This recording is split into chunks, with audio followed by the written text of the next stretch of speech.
We will not complain about this temperature in here. I don't know how many times I have to tell people that. They still, but Sean, they still try to complain about the temperature. No comment.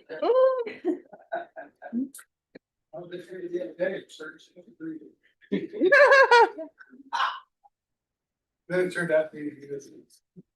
See, This thing, I'm just like, these two. but Sean, they say they are canceling some flights. Yeah, I saw that. I didn't know the, Yeah, I don't put them up there. oh, yes. The attorneys put the files on top of them. All right, everyone, it is 8:58. I'll be calling the docket shortly. And Bashan, somebody tried to sneak out on us yesterday. Cindy, the court reporter, it was her birthday. Oh, Cindy, it was her Happy birthday. Birthday, Cindy. Happy birthday, Cindy. She thought we were gonna let that pass. Oh, man. Oh, and you know what I ended up watching last night that brought me back to my childhood? Have you ever seen the cartoon, The Halloween Tree? Yeah. You need to watch that. I don't know why we were allowed to watch that as children, but hey, you need to watch it. It's very scary.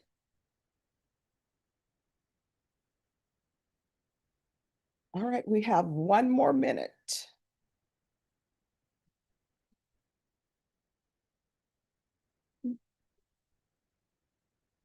And I'm going to see, Bashan, for myself, if the Greenberg turkey is all it's supposed to be.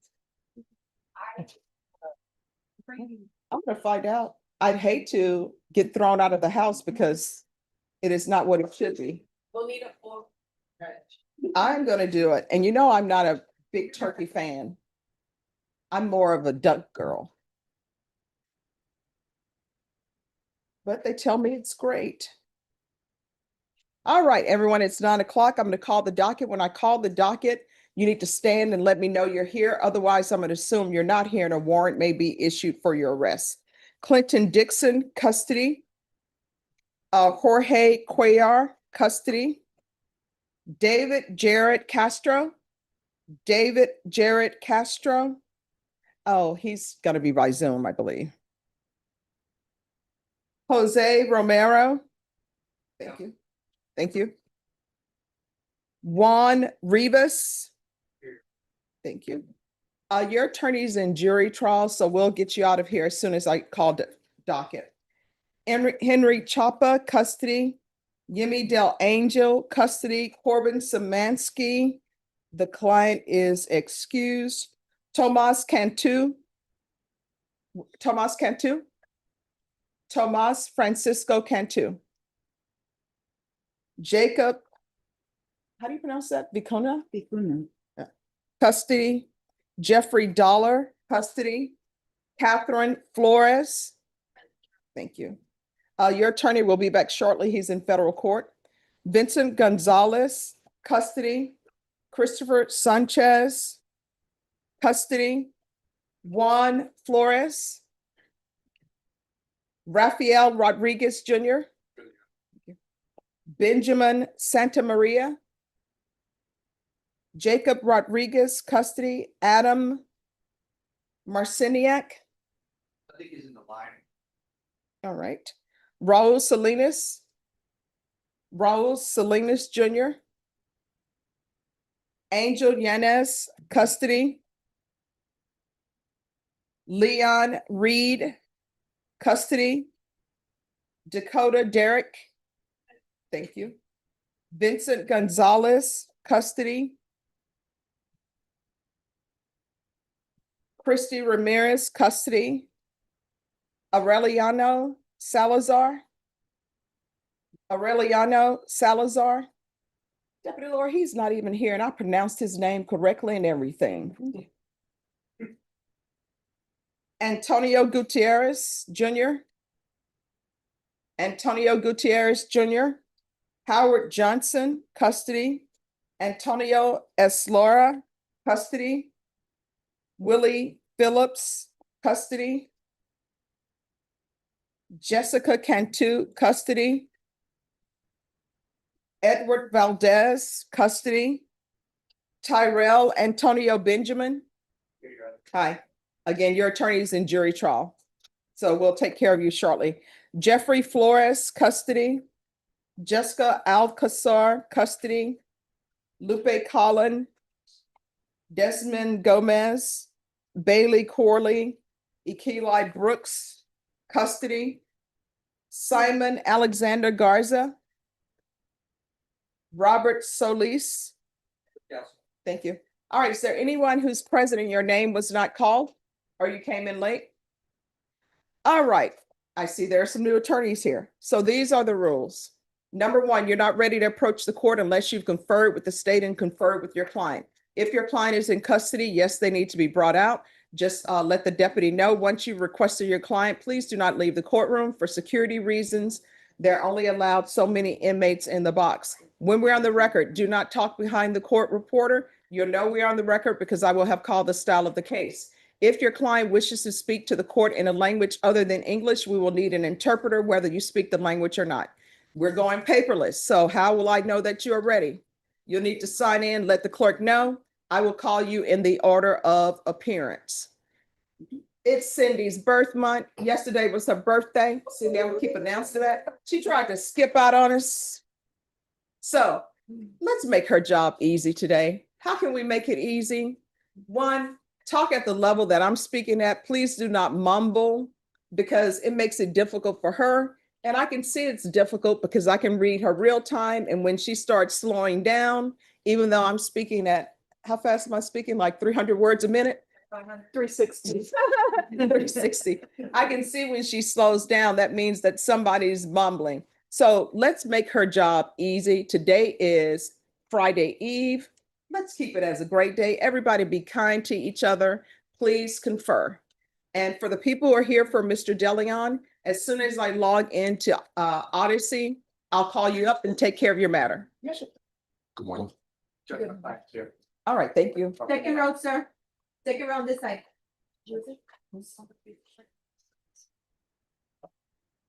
Okay, all right, thank you. Maybe it's the best. Oh, you have to sign in. Yeah, yeah. Thank you. You need to sign in. Okay. Yeah. Good. All right, thank you. Let's just say hi. Oh, hi. Well, yes, you can approach if you're just saying hi. Yeah. All right, how's it going with you? Good, I got a little bit downstairs, so. Oh, hey. Well, I love the colors you're wearing today. Got it. Beautiful. You know, guys are so afraid of colors, but I'm loving, you would It's like think, iridescent. well, no, you would think the purple, the light blue, the tie pattern and the handkerchief wouldn't work, but it works beautifully. Like, they came in and I Yeah, just that's say, her color. I think so. Yeah, Thanks, Judge. you're welcome. So, he has a jury trial. So if we can get him.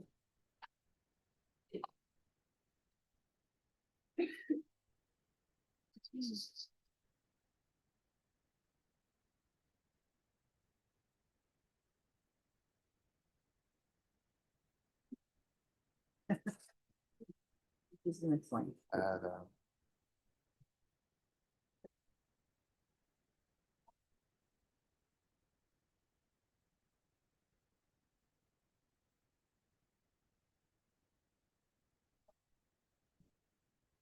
All right, Adam Mercinic. Adam Mercinic, come forward. There you go. Yes, Hello. Your Honor. Hi. So here's the thing, docket starts at 9, so you're gonna have to put in your schedule that there may be a line and all of that because docket starts at 9. I'm sorry, I was 4 minutes late, Your Honor. I'm so sorry. No, no, no. So here's the thing. I understand you're saying 4 minutes late, but we start at 9, okay? Okay. All right, so just make sure. I apologize. No, no, no, no problem. Just make, this is your first time here. So just make sure that the next time you're on time, okay? All right, yes, Your All Honor. right. Oh, no, remain. Okay. Yeah, you sit down. No, come forward. Oh. All right. So state on this case, do you have all of the discovery uploaded? Yes, Your Honor. All right. And are you prepared to tender an offer today or no? Okay. All right, Ms. Ferguson, how old are you, sir? I'm 29. All right, Ms. Ferguson, set this for 30 days for a plea deadline date, please. And Your Honor, so I have because it's our first setting, I have our standard witness list and expert list that I like to get, signed at the first setting. Oh, sure. So State. I don't know if they have it, it's a boilerplate. Okay. You gotta knock it out. Sure. I need a 30-day reset. December 8th. All right, so we'll be back on December 8th. At that time, you need to let the court know whether or not you reached an agreement with the state. If you have not reached an agreement, your next setting will be a jury trial date. Do you understand? Yes, ma'am. All right, just have a seat. Your attorney will bring the reset form to you. Thank you for dressing appropriately for court. State, do you have any objections to the motions? Thank you. No, Your Honor.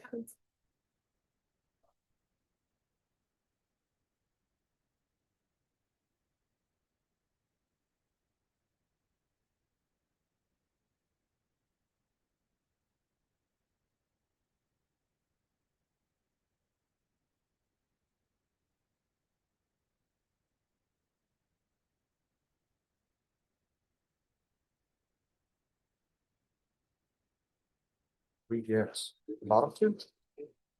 Yes. Thank you.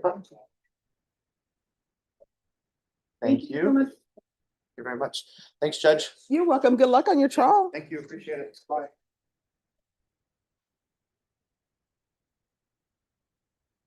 All right. Good. And I'm signing what you've given me now. Okay.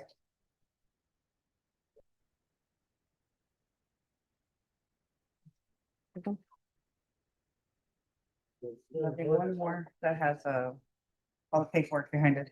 Okay. It's just, I noticed the original judgment was never recorded, so I have to reprint it. Okay. Oh, can I make copies of those orders? Want me to leave them with the clerks? bring it back to you? bring it back. Okay, great.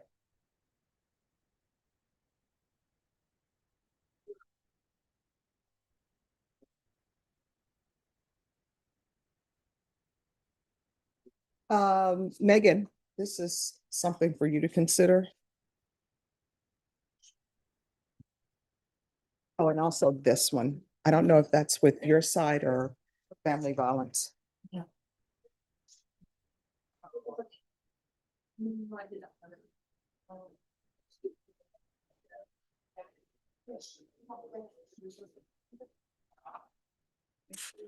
I'll put in my, lock down to cover the- Like, probably after you send it, and scan it.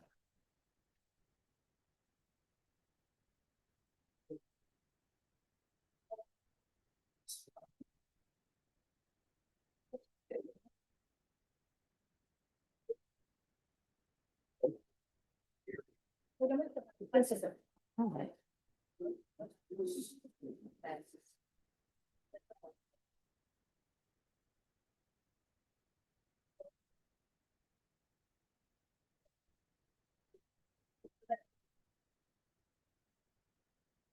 Aureliano Salazar. Raúl Salinas. Rafael Rodriguez.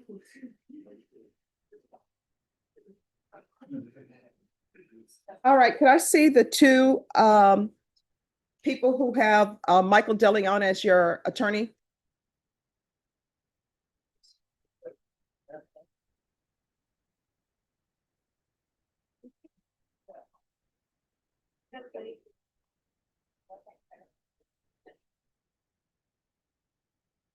See you, Judge. All right, bye-bye. Have a good one. All right. Mr. Terrell, I'm going to take you first because I found your case first.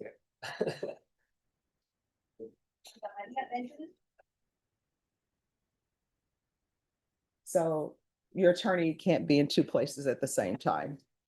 And I would always tell my clients when I was a defense attorney, hey, I'm in trial and I need to be 100% focused on this person. So know that when it's time for your trial, I'll be 100% focused on your case. So you're here for a PSI. Ms. Abrams, On Benjamin Tyrell, his attorney is in a jury trial. Is there a good time to reset this? The state is silent.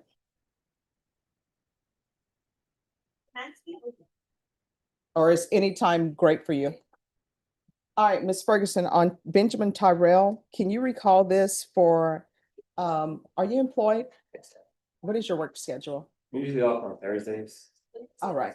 During the week. Can you recall this for Thursday? Next Thursday, the. Yes. Yes. All right, so we're going to bring you back on November 13th for your sentencing. All right, once you sign the reset form, you'll be excused. Just wait over there, and thank you for dressing appropriately for court. See all the flowers. Yeah. Yeah. All right. Mr. Benjamin. Okay, oh, thank you. You're welcome. Sign for participant. Grab a pen. All right. And Yeah, we're participant. now let me find you on the docket. And what is your full name? Rivas, okay. Norma, do any of you, oh, there you are. Thank you. And do you work? I'm trying to get employed, Okay, I'm just waiting on the letter from the people that hired me to send to the pretrial to get it verified so I can start working. okay. So stay on this case on page 2, it's Rivas. I know today is an offer was due, but do y'all have all the school records?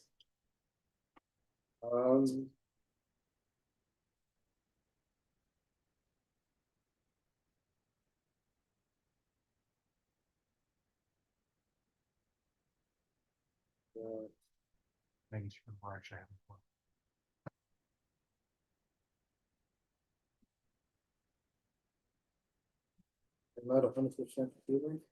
I Okay. can check if you would like. I know that there is an offer that has been tendered.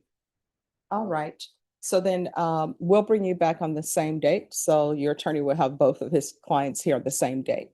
So Norma, Yes, sir. if you can put him on the 13th as well, please. Yes, sir. All right, once you sign the reset form, you're excused. Yes, ma'am. And thank you for dressing appropriately for court. Still starting hearing, Judge? Yes, and for the state to tender an offer. Just gonna give you the form. This is, that's your assignment. It's gonna be your. Thank you.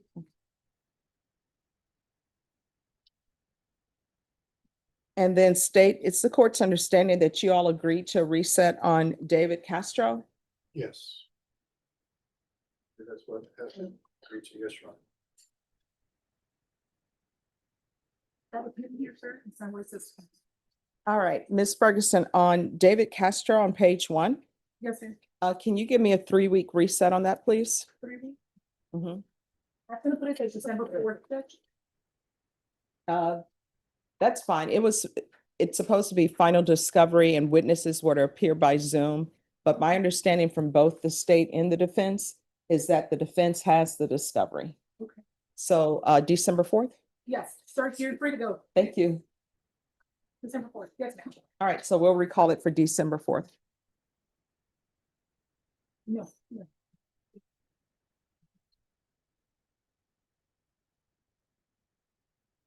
First, but you said for a plea deadline, or states make offer. No, it's that was a discovery setting. So the state, my understanding, gave them over 1,000 pages of documents. So it's still for discovery. Okay. And state at that time, you'll need to be prepared to tender an offer.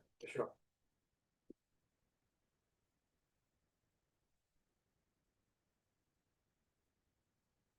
All right, anyone ready? Yes, Judge, on page 10, fourth one down.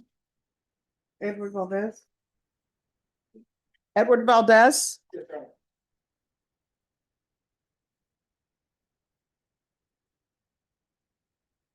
And we did, good morning, and we discussed off docket that he can now do the sign up from custody.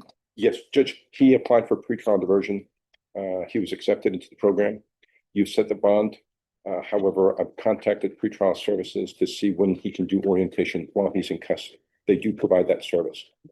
As of today, he has not completed orientation. Okay. So if we can get this reset, maybe 30 days. If he does orientation in the meantime, because I'm keeping on top of it, I will let Norman know so we can bring him earlier.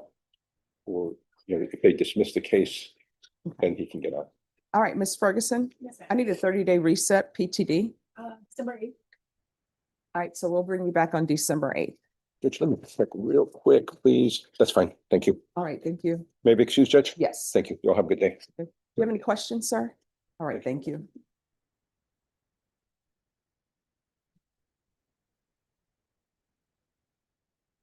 I have, maybe excused.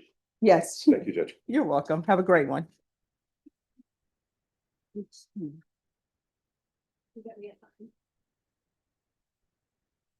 All right, anyone else?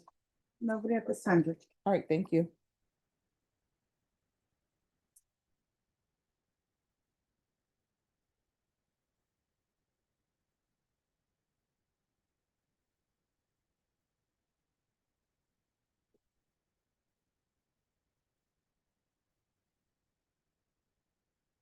Thank you.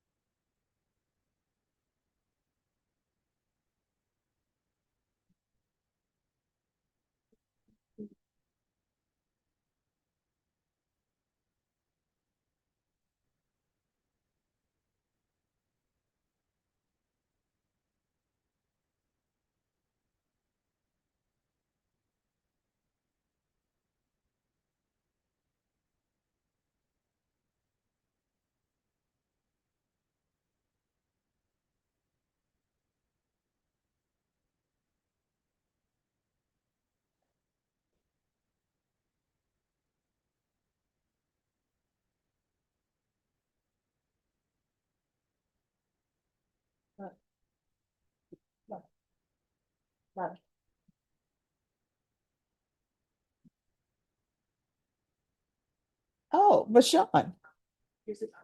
Vashawn.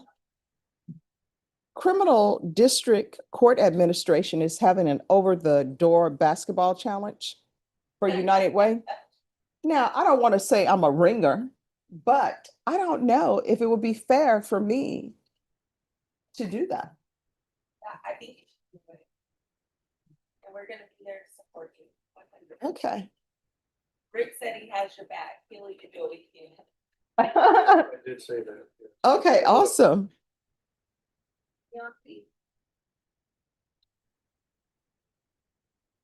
Yeah.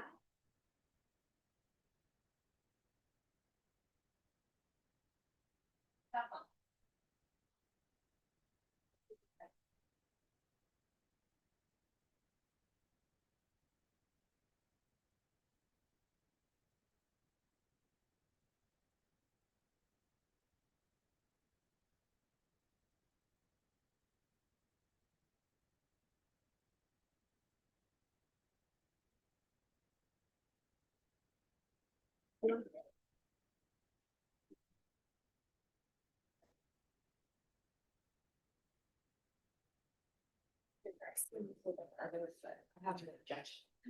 All right, thank you.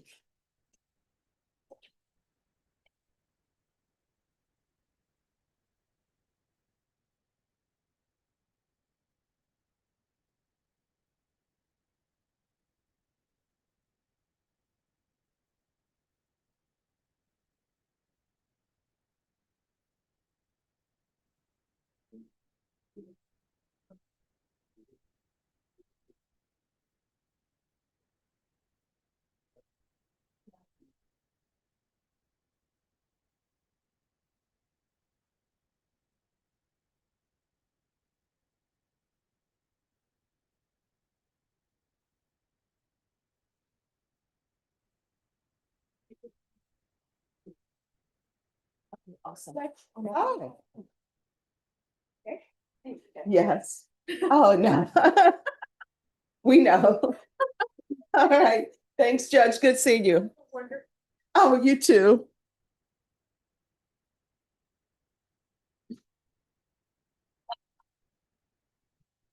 Oh.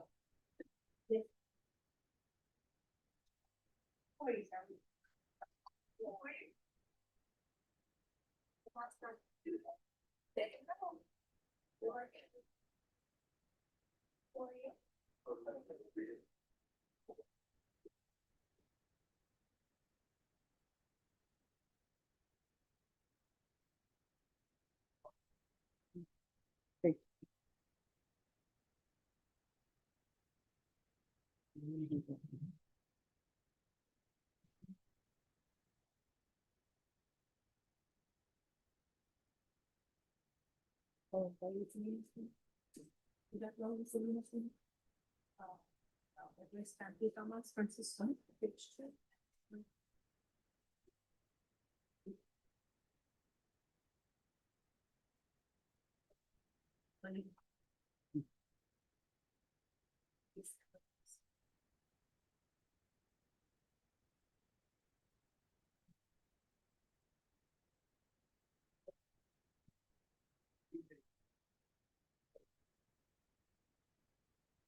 I have it in my drawer over here.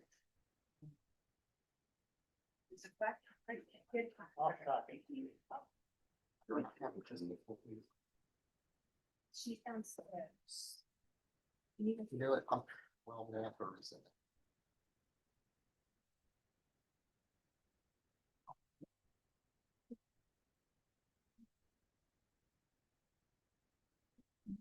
Second down. Mr. What's his name? He's in, they're trying to- Okay. All right. Yes. You know, it's unsure. I've got Jessica Cantu, and she is an inmate. I am supposed to be in a family law mediation, like, right now. I was wondering if I could get a short recall on this, like, maybe tomorrow, or Okay, have them call her up. Deputy can, I texted her. yeah, so they're bringing her up right now. I still need to reset. Are you saying that, I mean, I don't know what it's about, so you need to confer with the state. And they're bringing her up.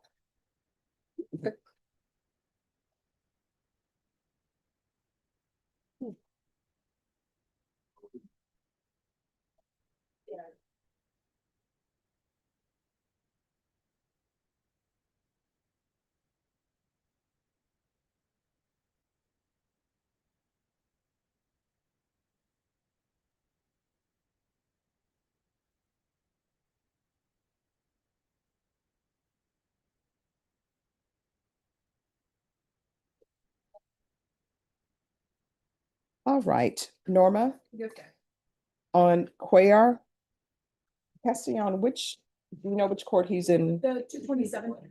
All right, do they have any idea how long the trial will last? I didn't ask him to ask Nafi. Yes. I'll ask him. Yeah.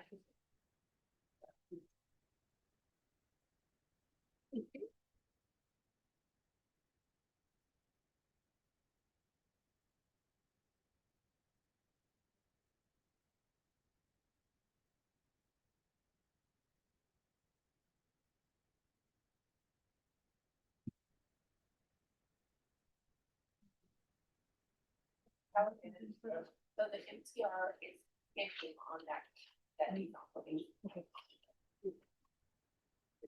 Seven quick comments here. Tomorrow, Judge. Okay, recall this for next week. Will be the 10th. All right.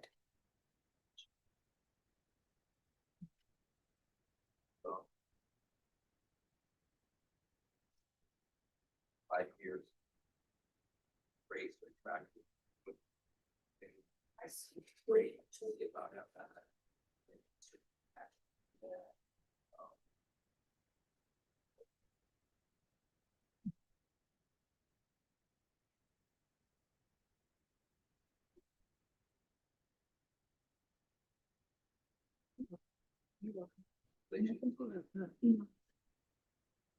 It just. Psychiatrist over there. And still the no less than. They said it went 90 days, but it's all the days.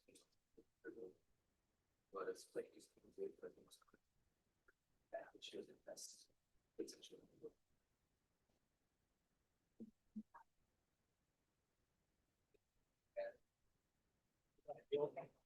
Yes, sir. So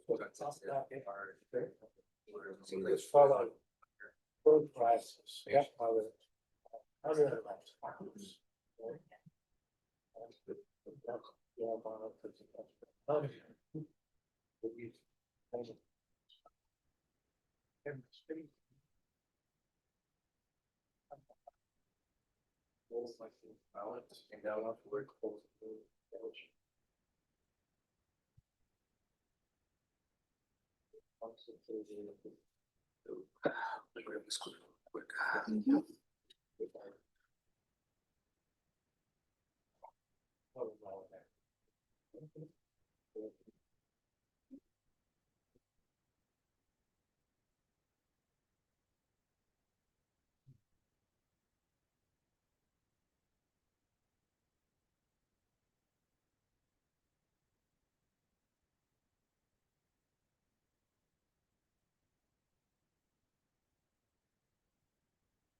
It's not.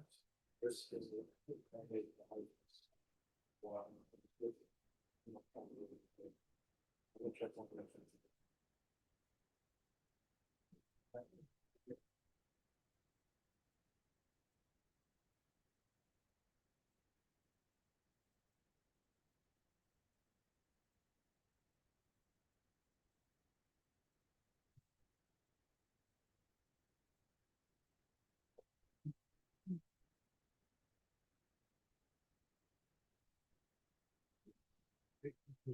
Yes.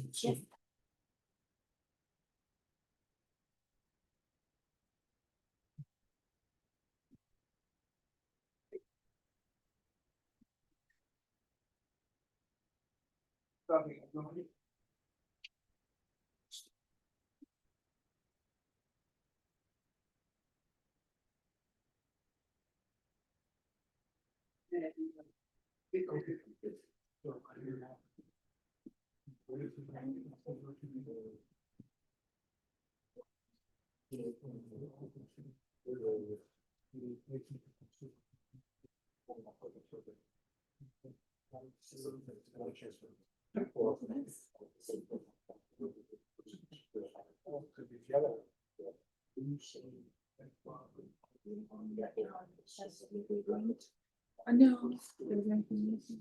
I would have once.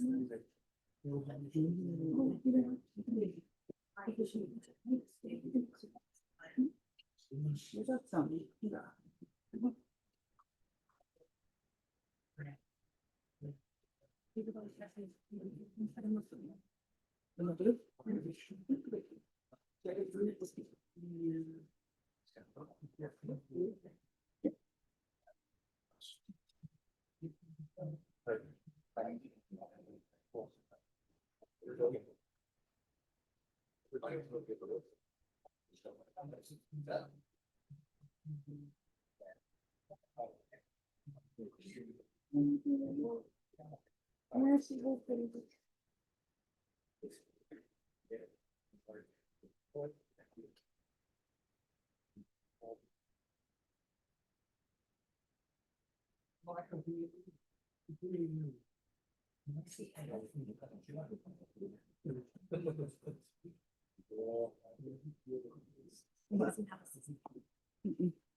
Stepmother's.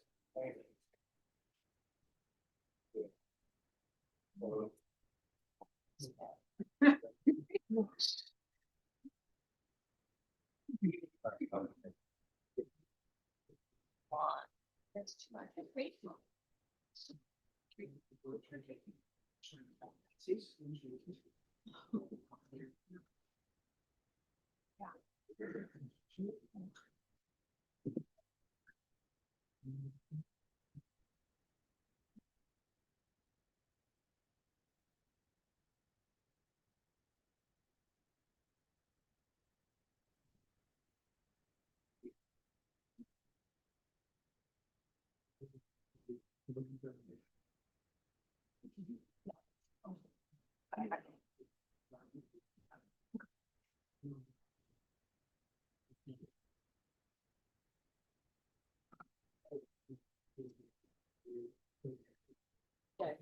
Yes. There's no question.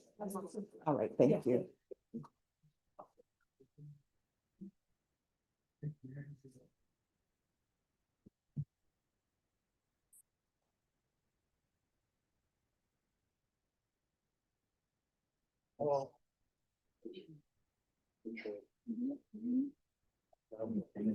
Yes.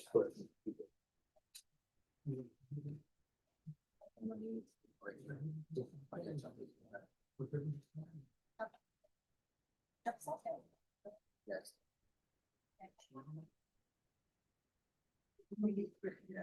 Yeah, they're different.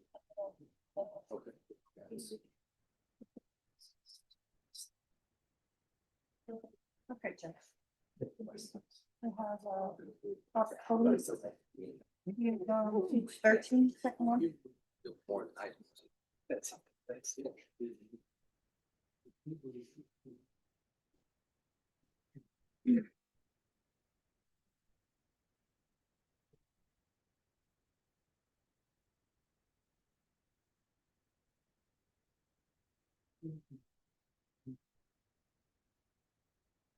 Robert Solis.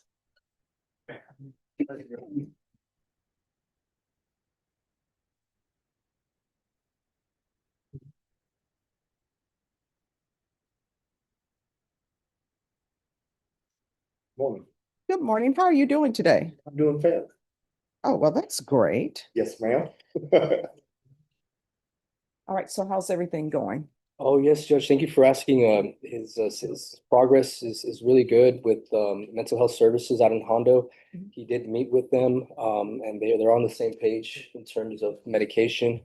And they're gonna let him know about a next appointment dates here within the next couple of weeks, Judge. He's also doing well with probation, checking in as required, drug testing as required, negative. I just verified that with probation this morning. He did want me to bring to the attention of the court to see about if the court had any experience or expertise regarding a test that shows chemicals for like the past 5 years and the impact on certain areas of the brain that he's interested in. Yes, ma'am.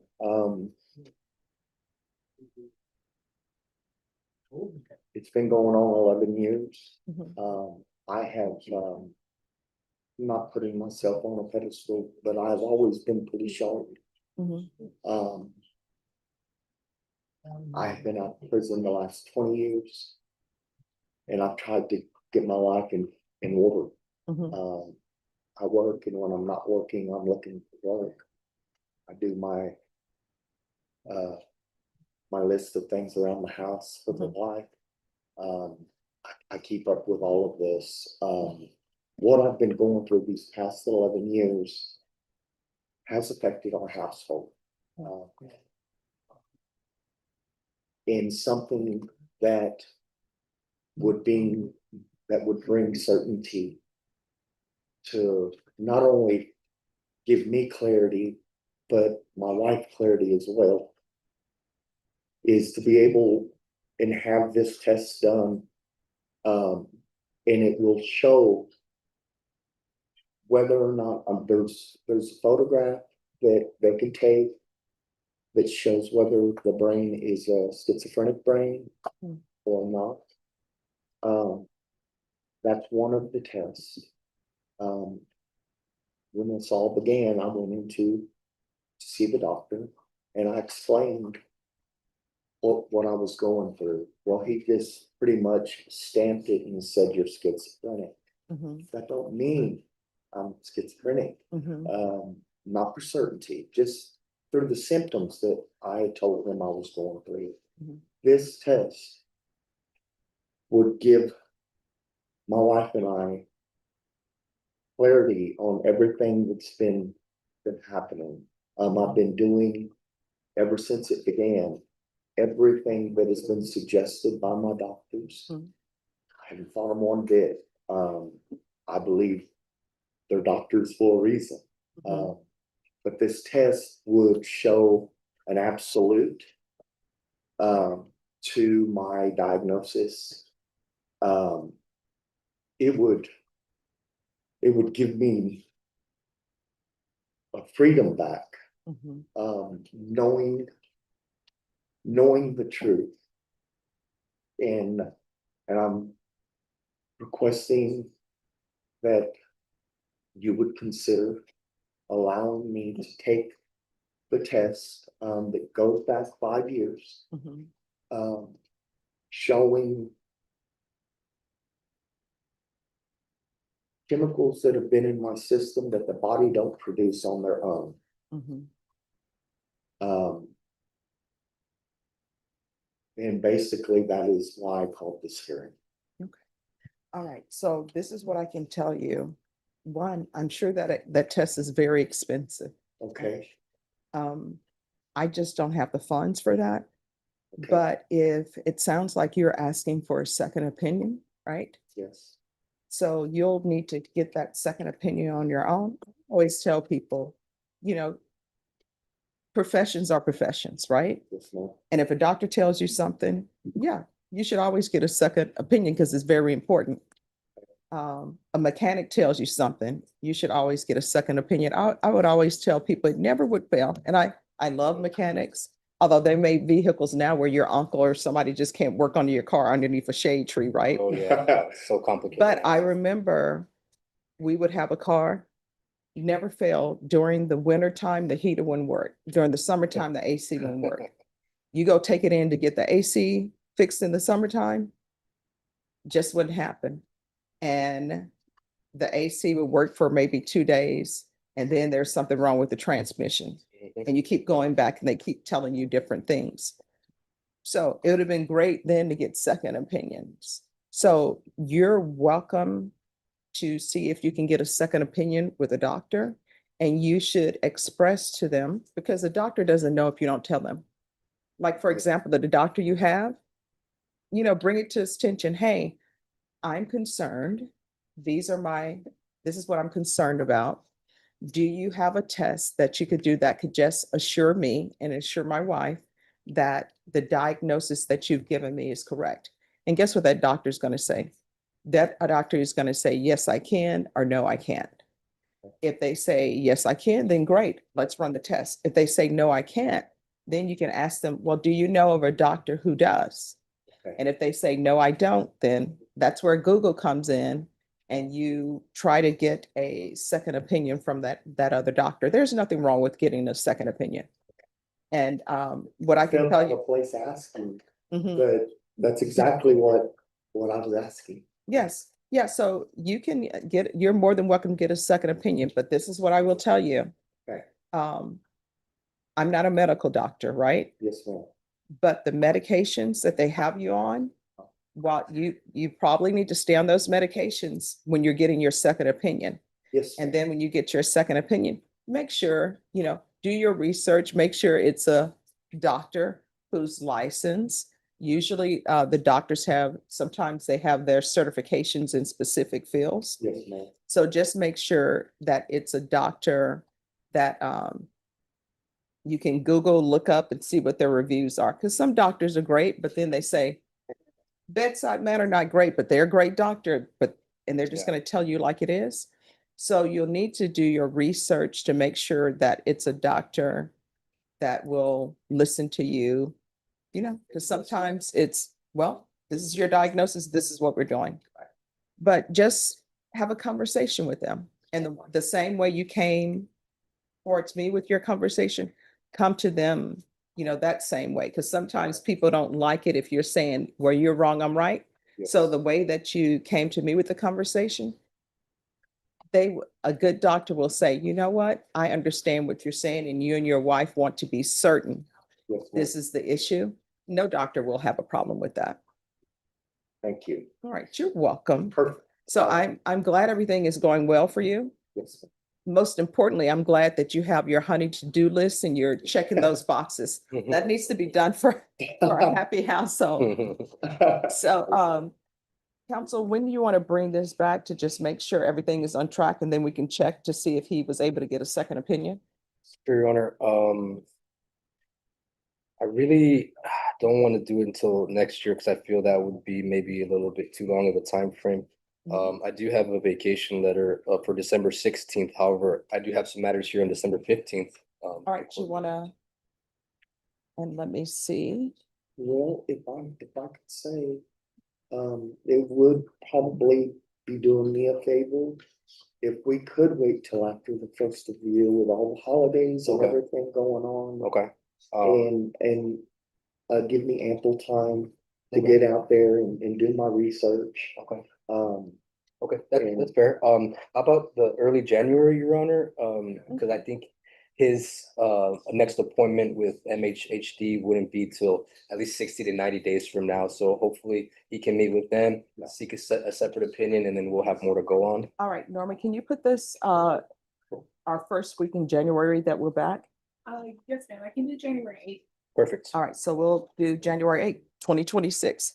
So this is what I want to tell you. yes, ma'am. We have holidays upon us, right? Yes. Christmas, New Year's, Thanksgiving. Yes. People tend to skip over Thanksgiving. They've gone straight to the Christmas decorations.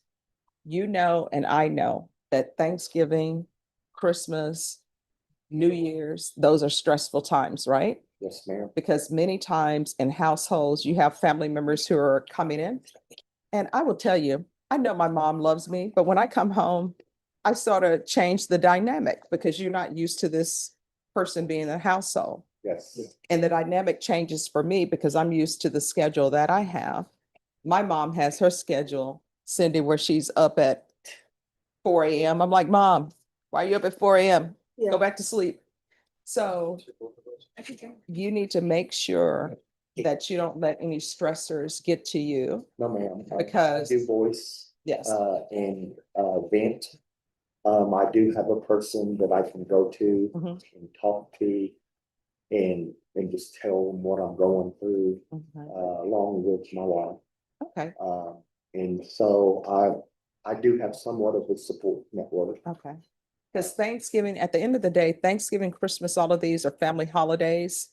And it's supposed to be a joyous time. Yes, ma'am. Oh, and don't do this. And as a side note, people on ladders this time of the year hanging up lights.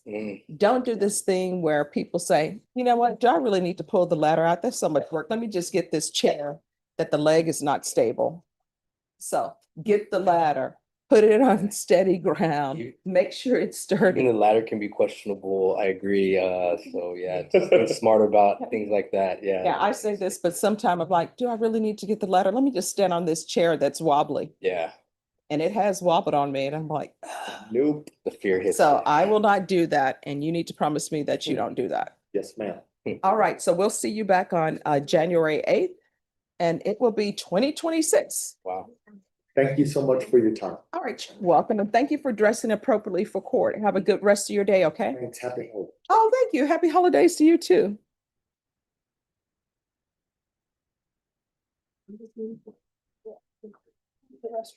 Yes.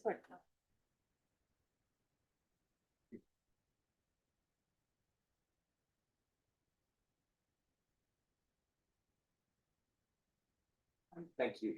Okay, thank you. Yes.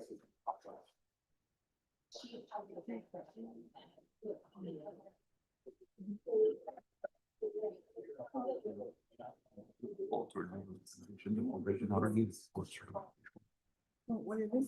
Altered them and. Yeah. Um, All right, is there anyone else who's ready? Yes, Judge, on page 5, first one, Angel Young.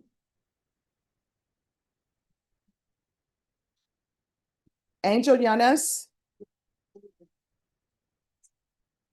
Hello. Hi, Judge, how are you? All right, how are you doing? Doing good, Judge. Long time no see. I know, it's been a while.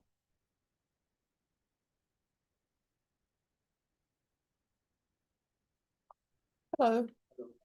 Oh, I'm doing great. How are you doing? Tell me, did the tattoos hurt on the neck part?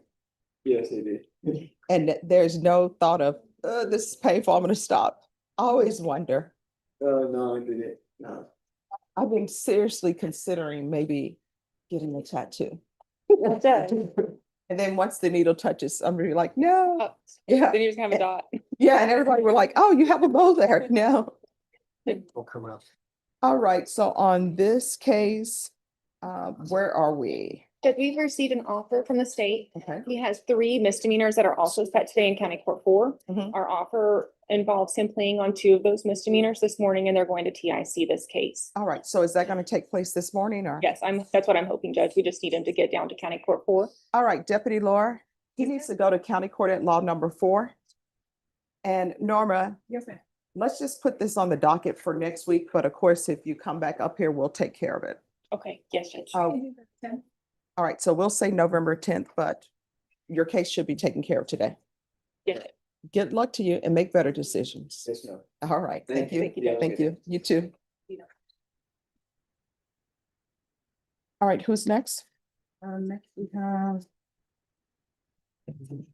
on page 11, fourth one down. Lupe Collins. Yes. Lupe Collin?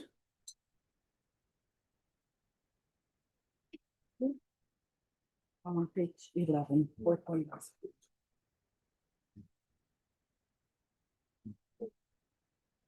Hello, how's it going? Fine, good, thank you.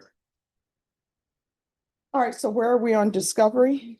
Sorry, Judge, you come in. Let him to your judge. Oh, Sorry, Judge, I have it right here.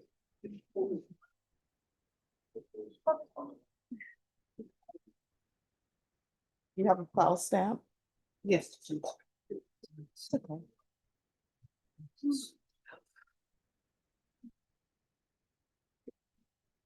And I asked for where we're on discovery because I see there's a new case that's listed. The resolution to this, I discussed with the council is to send her to status with applicant, so that case is going to be disposed of. So that's so new, we basically have, it's not even second. All right, court is calling 2025 CR. Oh, we are waiting on Cindy. Oh, she is. So counsel, if you have your client take a seat and we'll take this up as soon as the court reporter comes back. She should be back shortly.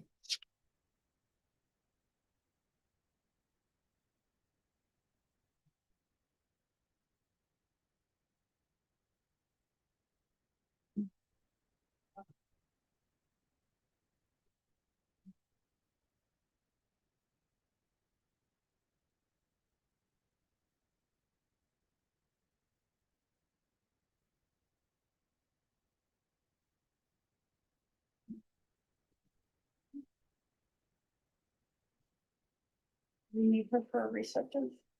Do you need the court reporter for a reset? No. Okay, just gonna do page 10, first one down. Jessica Cantu. Jessica Cantu.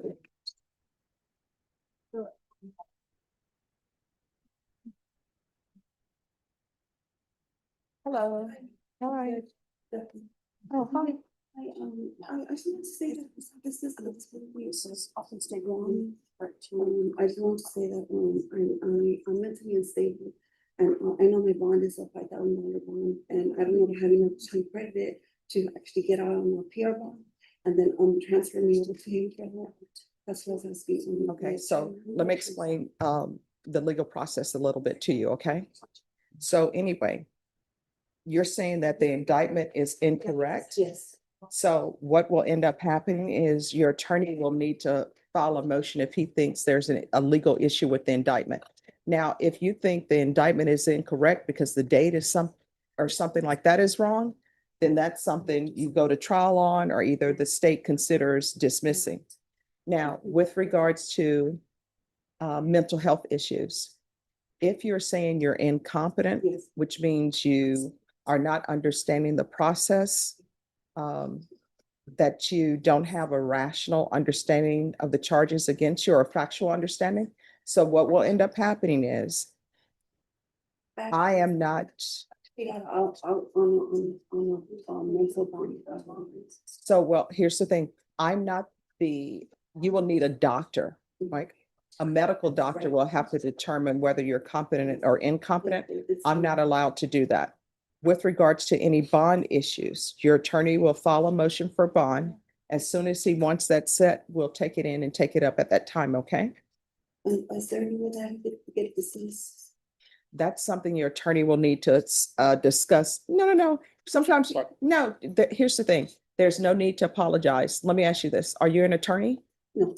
So you wouldn't know the process. So that's fine. Now, if you were an attorney, I would say, how could you not know this process? But you're not an attorney, so that's okay. So whether or not you can get this dismissed or not, your attorney will need to speak with the state, okay, and confer with them. Now, your attorney has informed the court that he has a mediation or something he has to go to. So what we'll do is we're going to reset this for next week.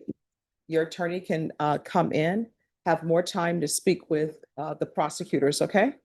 And is there any way that I can get a bond on PR bond? Your attorney will need to file that, but this is what I'll do. I'll have you evaluated for a PR bond. Okay. Norma, if you can have her evaluated for a PR bond. Yes. And counsel, we have a second violation report. We'll address that at that time. Ms. Ferguson, recall this. Can we recall this for Monday? Yes. Judge, would you mind giving me a Tuesday? Okay, Norma, is Tuesday, okay? The date. Oh, that is. Oh, well, never mind. How dare you ask for a Tuesday? You just don't want us to have a break? But Sean, he doesn't want us to have a break.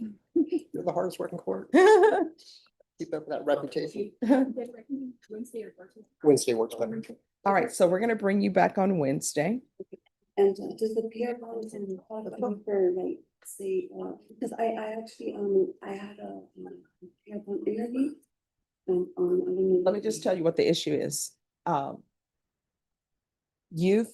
gonna have them review you for a PR bond, but you were previously on a PR bond. And I'm gonna give this to your attorney, so he'll have a copy and be ready to proceed on it next time. The problem is you never report it. Yes, I actually was that. Wait, don't tell me about what happened.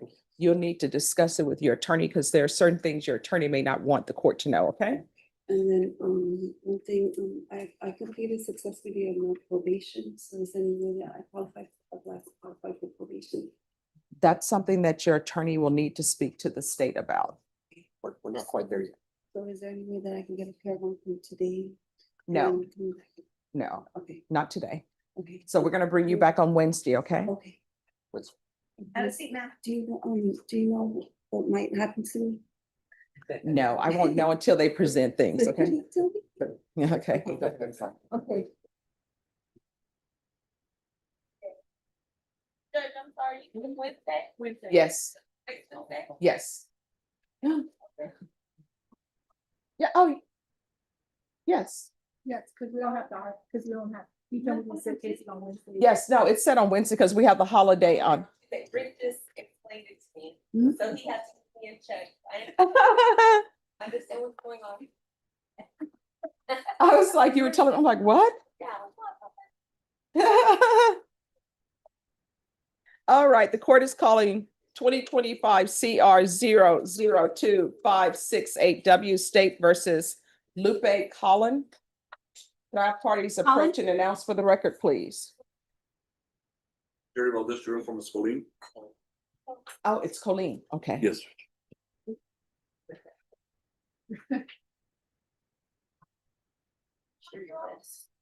Thank you. And are you Lupe Colleen? Yes, ma'am. Did you review the document entitled Motion to Revoke Community Supervision and First Amended Motion to Revoke Community Supervision with your attorney Did you understand it? Yes, ma'am. Are you the same Lupe Colleen who was placed on community supervision in 2025 CR 0025568W for the offense of possession of a controlled substance penalty group 1, less than 1 gram, on February 27, 2025, for a term of 2 years? Is that you? Yes, ma'am. State? Violated condition number 1 on or about the 24th day of October 2025 in Bear County, Texas. The defendant, Lupe Gregory Colleen, that committed the offense of possession of controlled substance in violation of condition number 1. How do you plead to that? True or not true? True. Violated condition number 4 in Bear County, Texas. The defendant, Lupe Gregory Colleen, that then and there failed to report to the supervision officer as directed for the months of August and September 2025 in violation of condition number 1. I'm sorry, 4. Four, thank you. How do you plead to that? True or not true? True. State will waive the remaining. Any objections to the state's waivers? No objections, Your Honor. Did you understand by pleading true to violations 1, 4, and 4, the court could find it true, grant the motion, sentence you up to 2 years in the state jail facility and up to $1,000 fine? Yes. Knowing that, do you still wish to plead true to 1, 1, and 4? Yes, ma'am. Court will find 1, 1, and 4 true. Is there a proposed agreement? Yes, Judge, the proposed agreement is to deny state's motion of allow alteration to amend to include SATA for passive care. That is correct, Your Honor.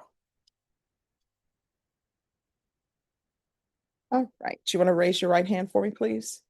Do you solemnly swear or affirm the testimony you give will be the truth and nothing but the truth, so help you God? Yes, ma'am.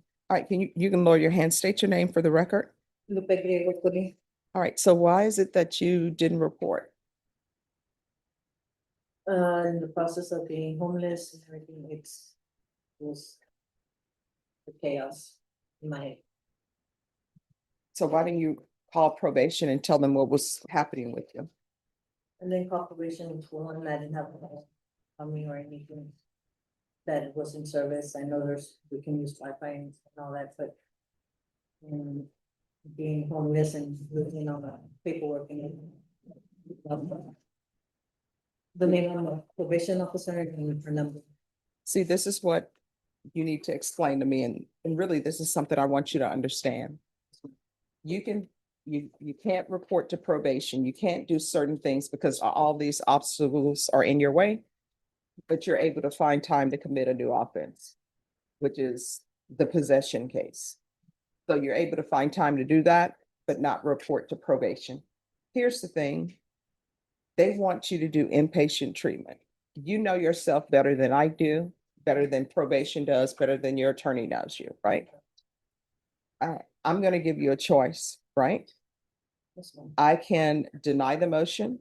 You will go to inpatient treatment. You're going to wait for a bed. That program is 9 months, 6 months there, 3 months aftercare. Or I can revoke you and I'll sentence you to 18 months in the state jail facility. Do you need to discuss it with your attorney? No, ma'am. All right, so what do you prefer? The set. All right, court will deny the motion. Alternate amend conditions. Is it safety? That SATA. of Judge. All right. SATA, and there is to be 30 sober support meetings upon release.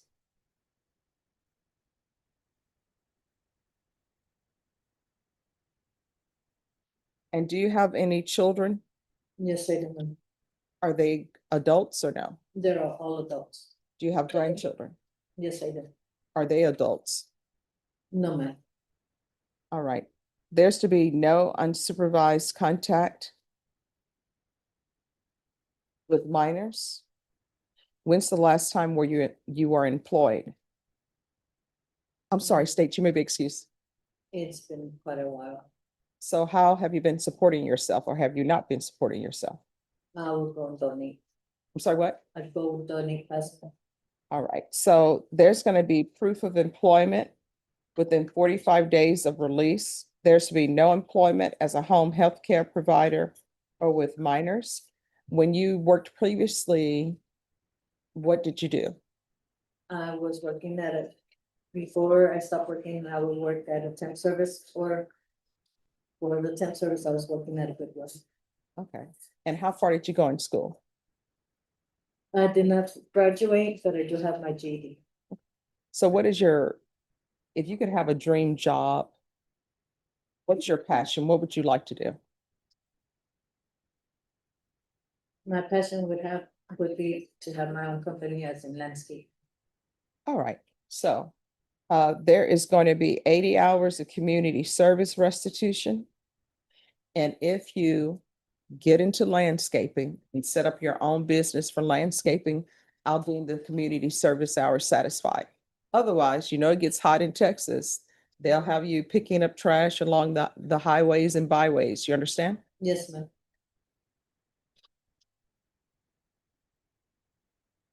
And there's going to be regular random UAs upon release.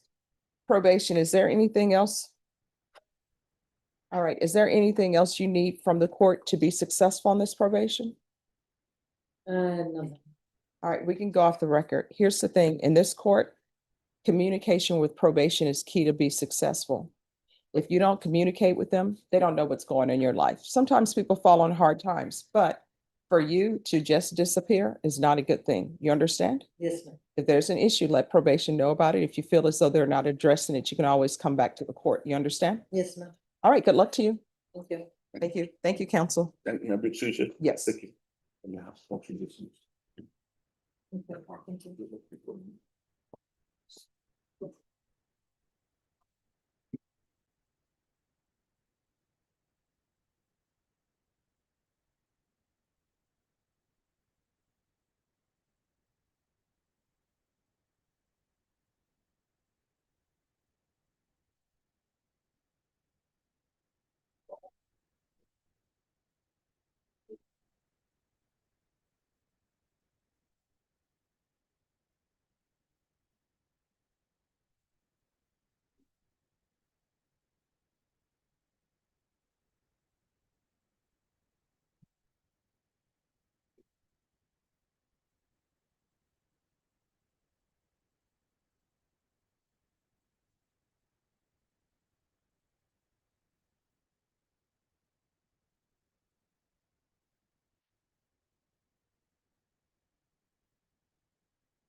All right. What page was she on again? Was she 10? 11. Fourth one down. Okay. Yes. Yes. Yes.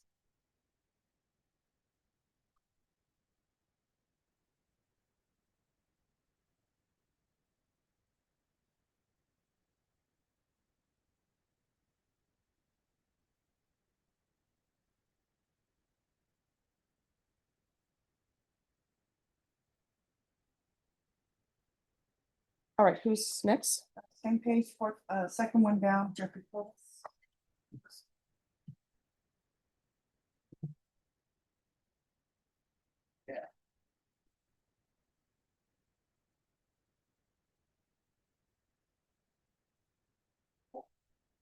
Jeffrey Flores.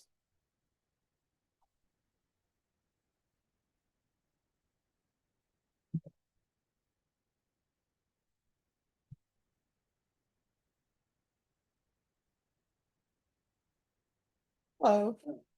Court is calling 2024 CR 012214 State versus Jeffrey Flores. Can I have parties announced for the record? And Brittany Sparks for Mr. Flores. And are you Mr. Flores? Ma'am. Did you review the document entitled Motion to Revoke Community Supervision with your attorney? Did you understand it? I read, because I was off with CP, right? No. That's not my question. I want you to listen to my question. No, so that. That's okay. This is a motion to revoke community supervision. It's complaining that you didn't complete certain things. Did you understand that? I didn't vote. Your Honor, I might need to talk to him again. Okay. He is requesting more time from the court. I understand that he needs to plead not true to this judge. He would like to hire an attorney. Okay, all right. I don't need She does- Okay. My question is, did you review this with your attorney? Did you understand it? Are you the same Jeffrey Flores who was placed on community supervision in 2024 CR 012214 for the offense of theft of property less than $2,500 with 2 or more previous convictions on February 20th, 2025 for a term of 4 years? Is that you? Yes, ma'am. State. Answer your question. Yes. Thank you so much.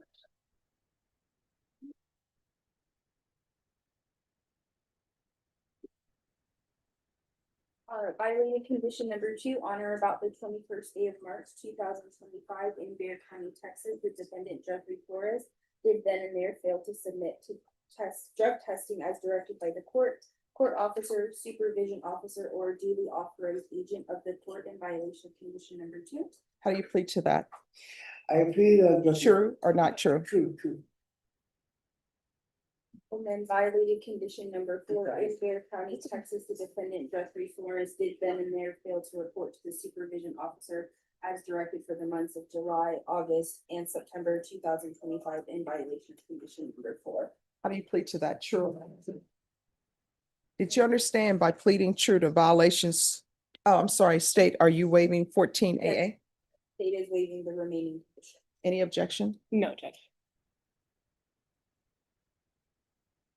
Did you understand by pleading true to violations 2 and 4? The court could find it true, grant the motion, and sentence you up to 2 years in the state jail facility. Knowing that, do you still wish to plead true to 2 and 4? Court will find 2 and 4 true. Is there a proposed agreement? But I don't believe there is a proposed agreement, but state would be asking for revocation and sentencing for those 2 years. All right, and defense, what are you requesting? Your Honor, he has expressed to me, Judge, that he would like to hire some time to hire an attorney. We did receive 2 separate recommendations from the state. So in all honesty, Judge, we would just like for him to have more time to hire the attorney of his choice. Now, here's the thing. The question is, No, no, go ahead. I just really was, because I'm really confused, like, I'm really, because honestly, on the drug test part, I had to get hit by a car, and I had told them, and I brought them my hospital, but I was. You want to raise your right hand? Do you solemnly swear or affirm the testimony you give will be the truth and nothing but the truth, so help you God? All right, so this is what I'm going to do. I've already sworn you in. State your name for the record. Jennifer. All right, so this is what's going to happen. You've been sworn in. I'm not going to take testimony from you just yet because it appears that there may be miscommunication and you changed your mind about certain things. So no. So here's what I'm going to do. I'm going to give you a chance to speak with your attorney. And then if you still want to proceed, then I'll take testimony from you, okay? So just speak with her for a moment and then you all can come back, okay? Yeah. All right, thank you.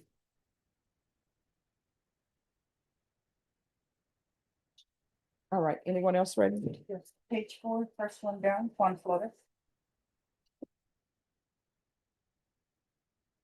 Juan Flores. Who's here for Juan Flores? Hi. Good morning to you.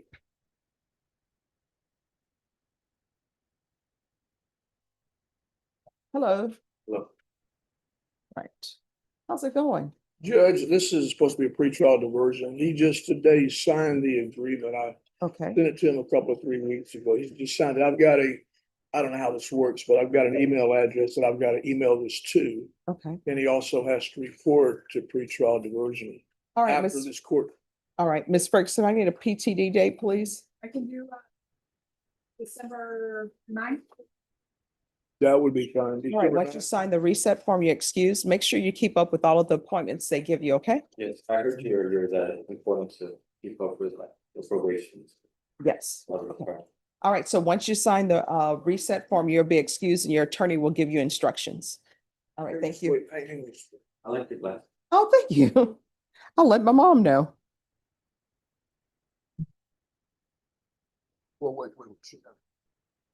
All right, anyone else ready? Yes, please. Three, third and fourth one. Christopher Sanchez. Sanchez? He's also on page 90. Okay. Hello. Hi, good morning. So is there some sort of paperwork that goes with this?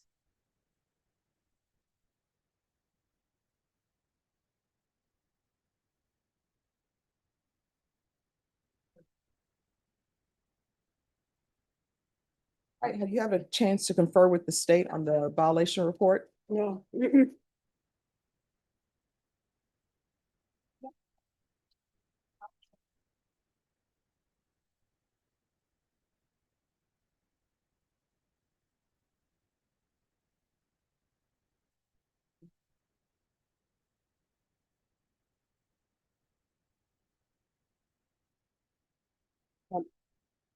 Probably is not gonna matter, Your Honor, because he has a full hold.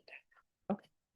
Once the cases were indicted, Mhm. the full hold attached, and that's, even if he could make all those bonds, if he couldn't get out. All right. So in those cases, the court will issue a judge's warrant and remand him without bond. If things change, you can always file a motion. So with regards to these cases, where are we on discovery?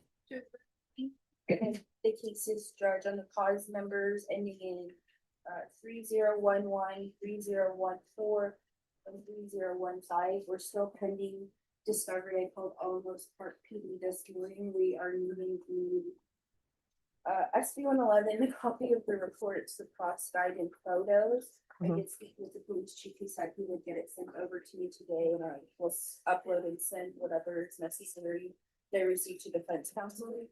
And then as soon as I get that, I'll review and send it over. That's kind of the driver, those three cases, Your Honor. All right, so you all will need to confer off docket. Ms. Ferguson, on these cases, I need a 30-day reset, please. I can do the December 8th. All right, so we're gonna be back on December 8th for discovery and for the state to tender an offer. And then this will be a quick turnaround. Okay. All right, is there anything else? All right, thank you. Do you have any questions about anything? No, I just wanted to thank you. Oh, you're welcome. All right. Have a good day. Thank you.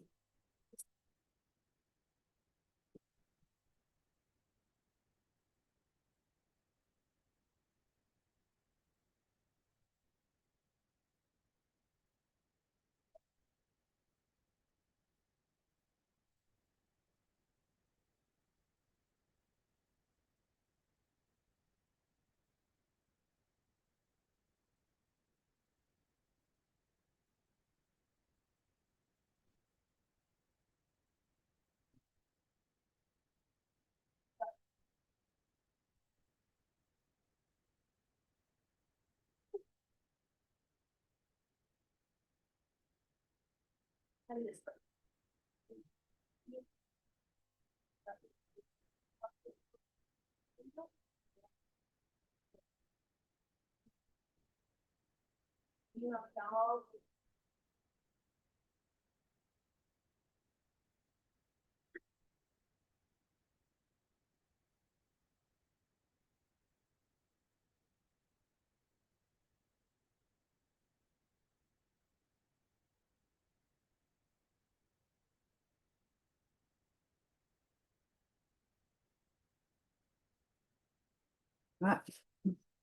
Don't communicate, ma'am. You're just here to absorb. Don't talk to anybody. You cannot sit in the first two rows.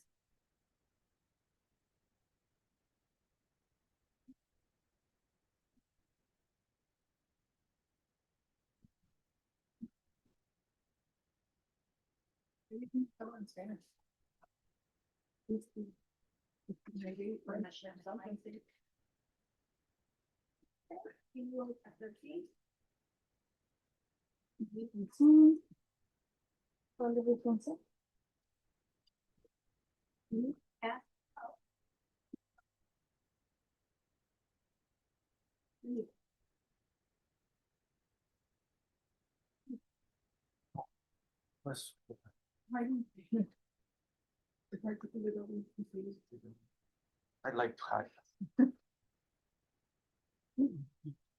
Huh? I like to hide. Yeah. Sometimes I just don't want to say it. Mhm.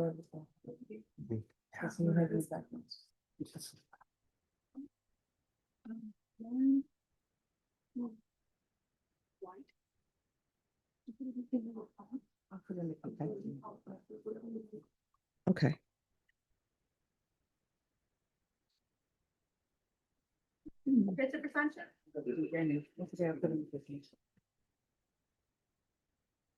I don't have a phone number.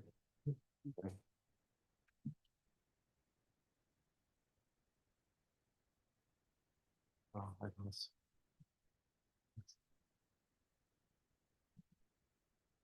Oh, I have one on this pocket.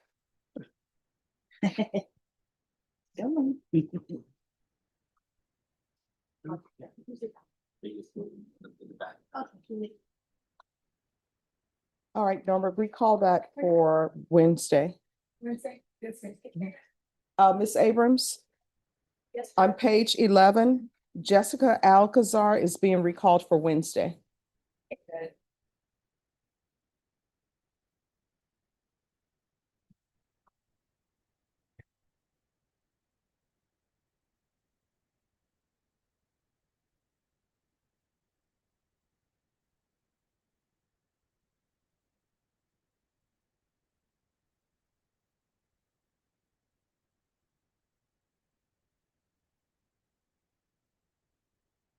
Anyone else ready? Yes, Judge, on page 4, third one down, Benjamin Santa Maria. Benjamin Santa Maria? Yes, Judge.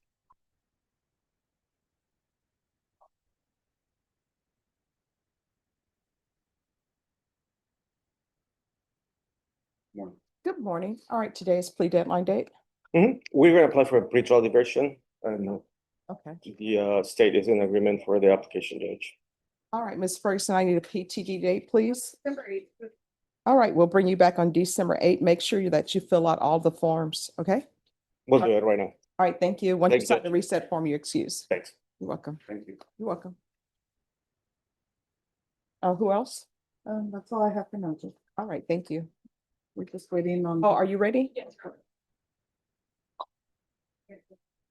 All right, we're back on the record in 2024 CR 012214, State versus Jeffrey Flores, and I can have parties re-announced for the record, please. And Brittany Sparks for Mr. Flores. All right, Mr. Flores, do you wish to continue? Yes, ma'am. No, ma'am. Okay, I'm so sorry. It's because I was so confused now. Where I asked for this one more time, so I could talk to my family about it. And I asked if it was possible to finish, she said, Your Honor, I spoke to Mr. Flores again, and he reiterated the same thing in our prior discussion, that he would like to talk to his family and they're planning on hiring an attorney. So at this point, Your Honor, we would request that he be allowed to withdraw his plea because there was confusion and maybe a miscommunication. But that is what both of our conversations have been. All right, State. All right. The defense counsel is asking that his pleas of true be withdrawn. Do you have any objections? Yeah. All right, the defendant's plea of true will be withdrawn. This is going to be set for a contested hearing on Wednesday, and it will be a contested. Yes. All right, thank you. yes, ma'am. Have a Thank you, seat, Judge. sir. Thank you, Judge. May I be excused? Yes. Thank you. Have a seat. Yeah. Well.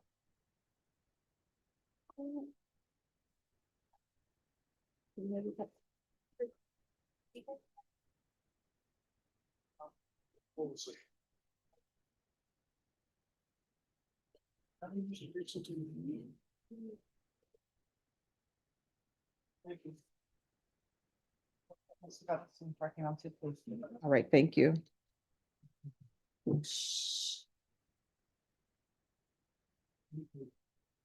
Don't be talking. Not your attorney.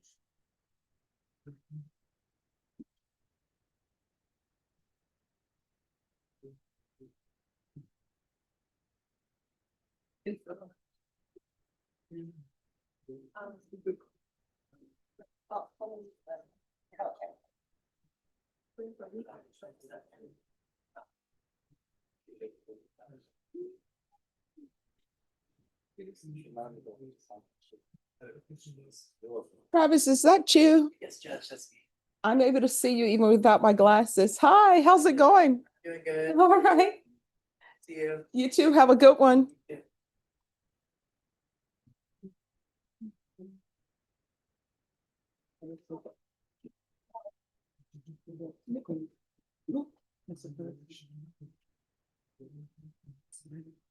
I think you have to tell me Spanish and French and whatever else. No entienden, no. Pero no va.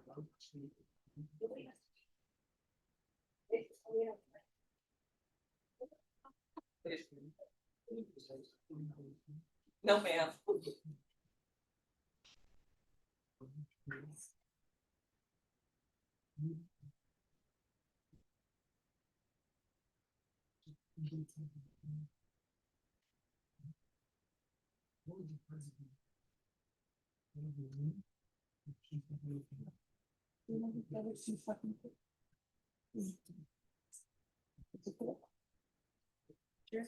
No, that's not.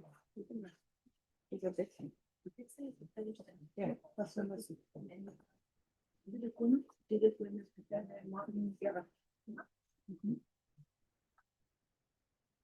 I can print out the paperwork for Dixie. You need to start printing it.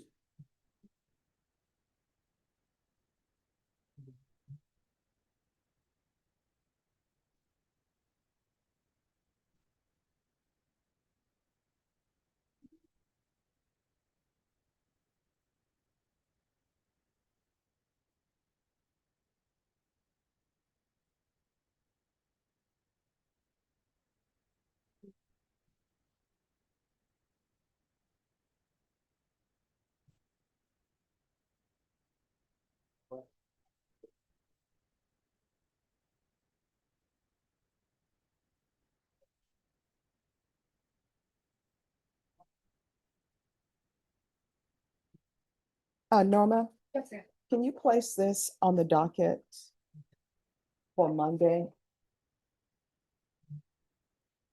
And it's in here, the PR bond. The state is in agreement, but I need to set certain conditions for it.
Renee's right there. He has to. Yeah,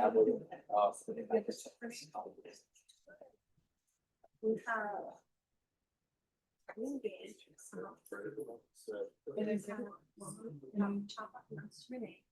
Yeah. Courtney.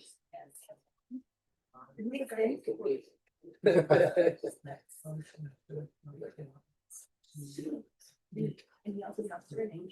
Okay. The guys, the bottom. What's not good?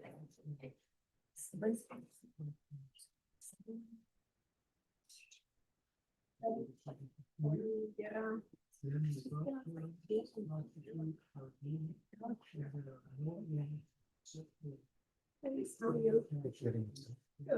Well, the judge typically today, I don't know how to reset this. Awesome. Thank you.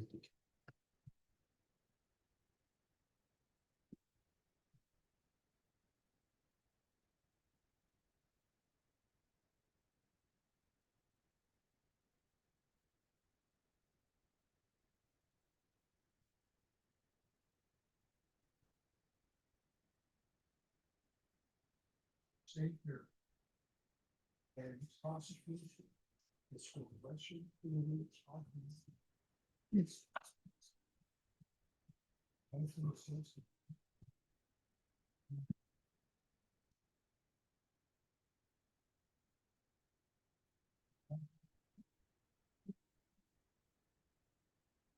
Anyone else ready? No, we've written out. All right, thank you.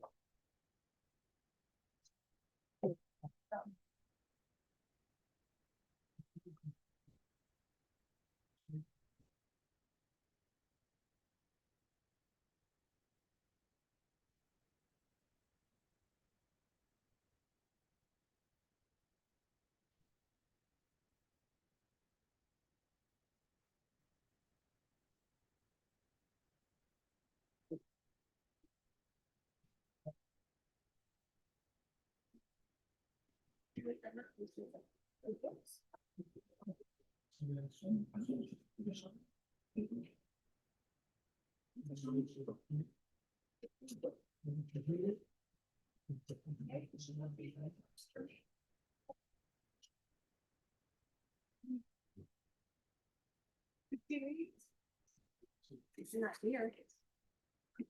I don't see it first. Okay. You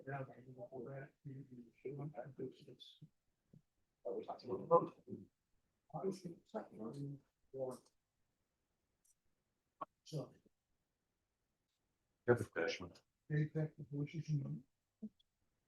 How about? Okay.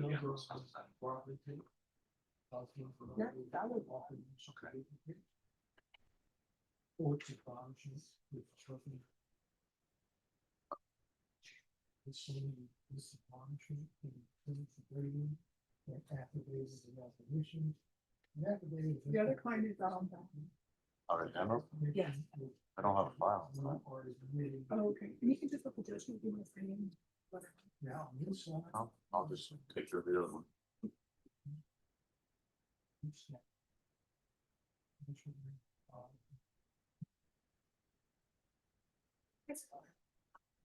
Me too.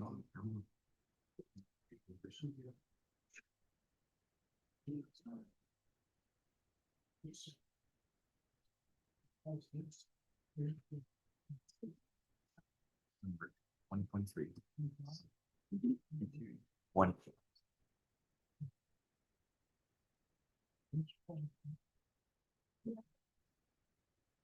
So babies. Yes.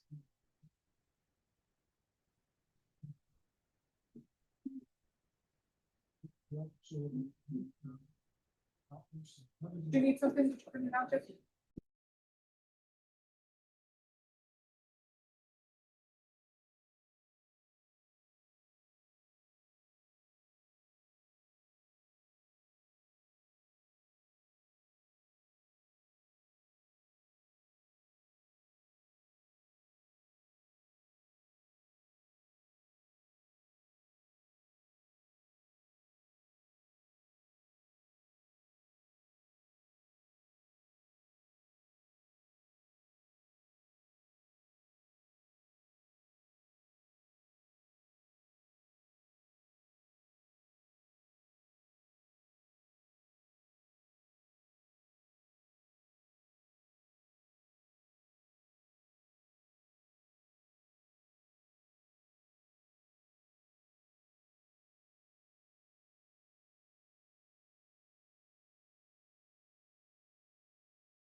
Uh,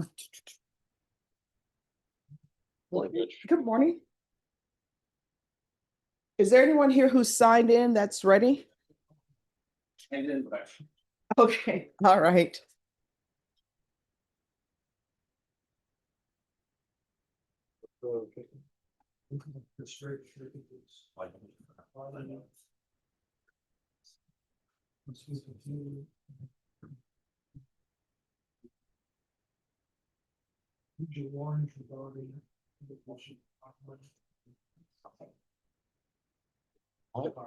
Almost brought mine in yesterday.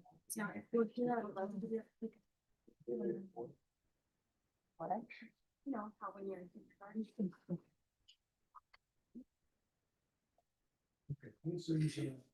Liner in my office, I love taking. Oh, sir. Load up. The bed. Okay.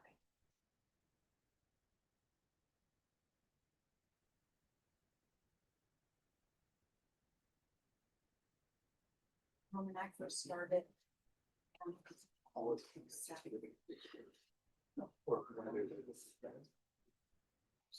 not.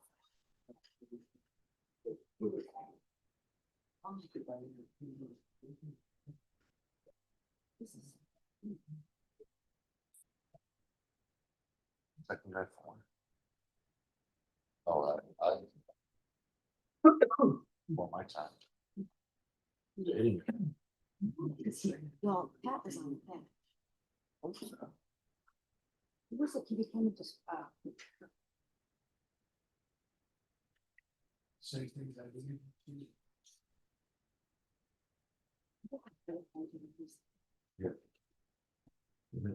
You have.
Down to the bottom face.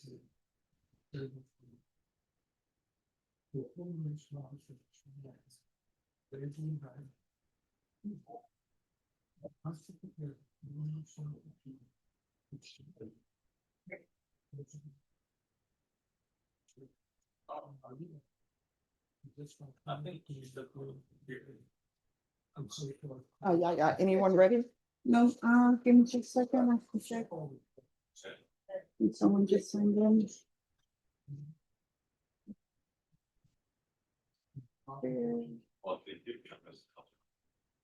Find out. I have another one again, so that's not a file. Looks like page 4, You have judgment conference? fourth one down, It's the virtual. Jacob Rodriguez. Yeah. Judge to update, Mr. Tochi was out of county Okay. and he asked if I could reset it. He got stuck, but he's on his way back. He wants to confer on it, so you can scratch me off for now because Okay. they need to order the files. They're not down here. And Mr. Tochi's gonna be able to handle this case. All right, thank you. Thank you. Okay, and then.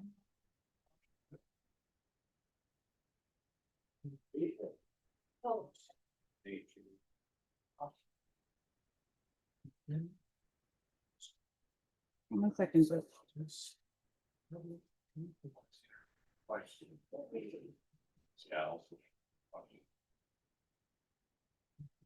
Yeah. That's good luck.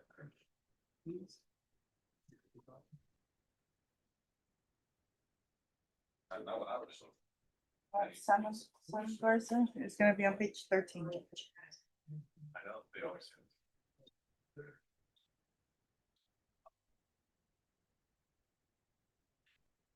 Oh, and she's on the back of it.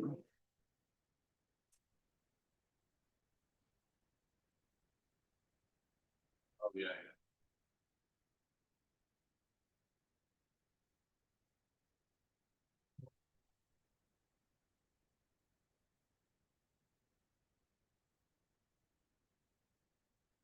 It was in the back, so. Miss Jovenko's in the back. Oh, okay. I guess there's nobody, So anyone else ready? nobody right now. Sorry, since I haven't. Okay.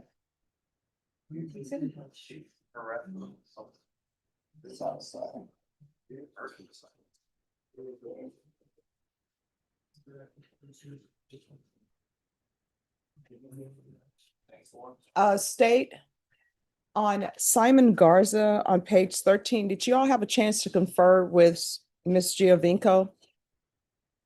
Yeah. Not moving around.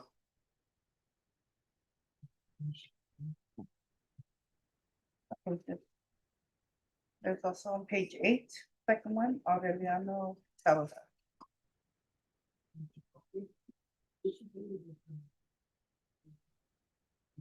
Ariano, I'm sorry, Aureliano Salazar? Yes, so let me know when you're ready to approach. Okay. And- Aureliano Salazar? Just one moment. Was he here earlier? No, No. Okay. let me see if he is on. Just one moment.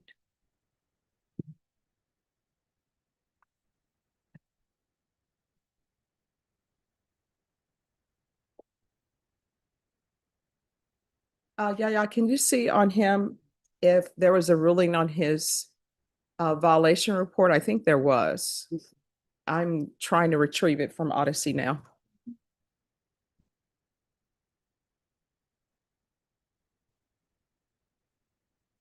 It was, okay. All right, State, are you ready to proceed on Aureliano? Court is calling 2025 CR 012216 State versus Aureliano M. Salazar. Can I have parties announced? Lawrence West for the state. Fernando Trevino for the use.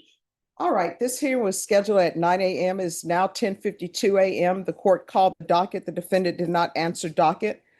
Deputy Laura, did you announce? Yes, I did. He is not. All right, defense, have you had any contact with your client? I have not. State? We will be requesting a bond forfeiture at this time, Judge. All right, that will be granted. Your client will be remanded without bond. If your client makes an appearance, the court will reconsider. Okay, thank you. Thank you.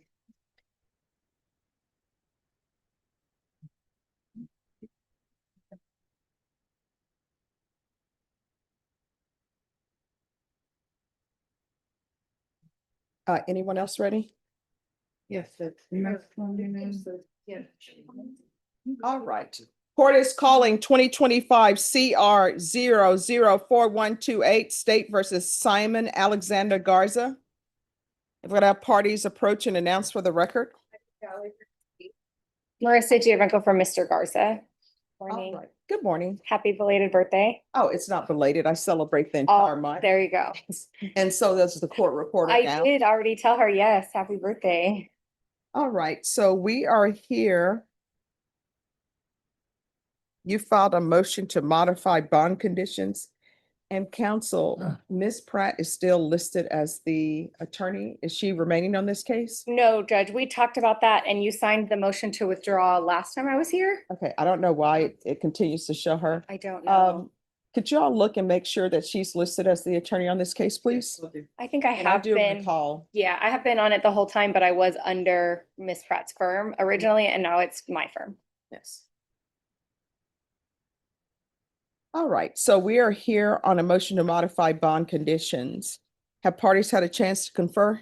Yes, sir. Is there an agreement? No, Judge. All right, defense, do you have any witnesses? Yes, Judge. Yes. May I call Simon Garza? All right, if you could raise your right hand for me, please. Do you solemnly swear and affirm the testimony you give will be the truth and nothing but the truth, so help you God? Yes, All right, you can lower your hand, state your name for the record. Simon Alexander Thurs. You may proceed. Thank you, Judge. Simon, how old are you? I'm 22. Okay, and do you have any educational background? Can you tell the judge? I had graduated medical assisting school, as well as a certification with phlebotomy. Okay, and when did you graduate? I graduated back in March, I want to say. I had completed my schools Of 2025? of 2025. Okay, was that prior to this arrest? Yes, that was prior to this arrest. Okay, and this arrest that we're here for, you're here on a manslaughter charge. What is it alleged to involve? Is it alleged to involve a traffic accident? Yes. Okay, and when is the alleged incident occur? The alleged incident occurred somewhere in early October of 2023 or 2022. Okay, so how long after the accident were you arrested? About 2 years. Okay, during those 2 years, did you have to report to anyone? No, Did you have to go to court at all? no, Did you have any monitoring whatsoever? no. Besides this arrest, have you ever been arrested in your entire life? No. Okay. Do you drink? No, I've never drank. I never plan to. Okay, is that a religious reason for you? Yes. Okay, and so alcohol was not a factor in this incident? Yes. It was not. Okay. Yes. That's Okay. Are you working right now? Yes. Where are you working? Right now I'm hoping to build the university hospital down on South Lamar. Okay, what do you do helping to build the hospital? So right now I'm doing work in the yard. I'm hauling copper pipes and moving boxes, filling out orders, receiving orders. Okay, is it fair to say that you're not able to find a job in the field that you have a degree in? Yes. And why is that? My case, they when I applied, they like to tell me to come back whenever things are finished and Okay, and what hours are you working in construction? so right now I'm working from 7 a.m. to 3 p.m. Okay, you are currently on partial house arrest with a GPS monitor, correct? Yes, that's correct. When did you get that put on? I got that put on in July Of 2025? 20. Yes, Okay, have you had any violations on GPS? I have had no violations. Have you had any bond violations whatsoever? No. Okay, and have you always shown up to court dates Yes. on time? Yes. Okay, do you have family here in San Antonio? Yes. All my family's here in San Antonio. Who all lives here in San Antonio? My mother, my 5 siblings, my cousins and uncles. Okay, what about you? Are you seeing anyone? Yes, I'm currently engaged. She also lives here in San Antonio. Okay. All of her family. Okay, now while you've had the GPS monitor on, has it caused you any problems at work? So I'm not able to wear steel toe boots or required steel toe boots. And I've been, running into things. There are snakes on the property. Would you say it's a safety hazard that you're not wearing the proper footwear due to the GPS monitor? I would say that. Okay, has it affected your work hours at all? It has. I'm not able to get overtime. I have to leave slightly early just so that I'm able to make it to my home on time. That I'm not overlooked. Okay, so what do you mean slightly early? What's your schedule? So my schedule is from 7 a.m. to 3:30 p.m., but I have to leave at 3 o'clock Okay, in order to get home. so you're not in violation? Yeah, so that I'm not in violation. Okay. The alleged victim in this case, do you know his family at all? I have to. Do you have any contact with them? No, Do you know where they live? no, You have no reason to contact them whatsoever? no. Okay. You also have a bond condition of no driving, correct? Yes, that's correct. Okay, how do you get to work? My father-in-law drives me. Okay, and how do you get to court every time you have a court? I either have my fiance or my mother take me. So you are not driving in any capacity, No, no machinery at work? no. The limit on your hours and not being able, having to leave earlier and not being able to work overtime, is that causing financial burden on you? That is. How so? Can you explain it to the judge a little more? So I'm not able to receive overtime because overtime is usually offered on the day of. All right, so here's my thing. This is what I don't understand. As a part of his conditions, it's partial GPS for work. So if he's working till 10 PM, that's fine because it's partial for work. I don't understand this. I can't work at, until 3:30 because I need to be home by 3:30. That's not the court's orders. The court's orders are partial GPS for employment. So if your work schedule is from 7 AM to 3:30 PM, then you're allowed to say from 7 AM to 3:30 PM. So I don't understand why my orders are not being followed. Sure. Let me ask you this. So how long do you have from leaving work to get home? I have until close to be about About an hour. Does it take you longer than that to make the drive? at 3:30. Yes, And is that due to traffic? it's due to traffic. Okay. And then do you have to get prior approval or tell your GPS officer ahead of time what your hours are? Yes, And is that why you can't work overtime because you don't find out until the day of? yes. Who is your GPS officer? I believe it's Alicia Pryor. Alicia Pryor? Yes. Ms. Ferguson, Yes. can you see if Alicia Pryor can zoom in? All right, you may continue. I don't have any other questions, just argument, Judge, and no other witnesses. All right, any witnesses? Well, Yes. all right, so Mr. Urza, although you stated that you weren't arrested, between the time of the crash and when you were arrested for this offense, you did receive a speeding ticket, is that correct? In I- those 2 years? I did. Okay. And then what type of shoes are you wearing today? Today I'm wearing dress shoes. Are they boots or, They're low cut boots. okay. And so what type of work shoes are you saying that you need for work? I need steel toe boots. Okay, and so what's the difference between, I mean, other than the steel toe aspect of it, what's the difference between a steel toe boot and what you're wearing? The steel toe boots have more cushion and they're a bit higher for more protection of the higher ankle. Okay, and so you're saying that they're higher, or they go up higher on the ankle than what you're wearing today? Yes, that's right. Okay, and have you looked to see if there's anything available where it doesn't come up as high on the ankle? I have there are things, but they're not as there's so right now I'm wearing not right now, but for work I wear composite toe shoes, but I'm receiving a lot of reprimand, I guess you could say. A lot of people calling me out and saying that I'm not supposed to be wearing those shoes and that they're not the proper work boots.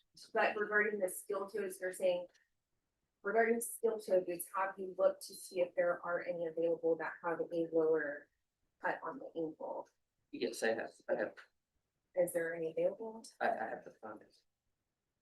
You have to answer. Nothing further. Judge. All right, we'll continue this hearing once Ms. Pryor zooms in. Okay, thank All you. right, thank you.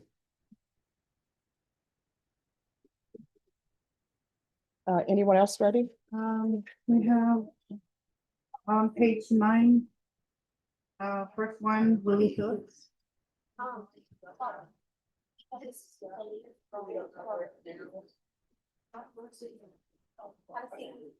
Second one is.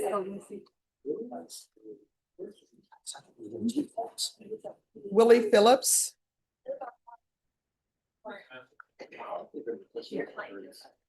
Who's the attorney for Willie Phillips?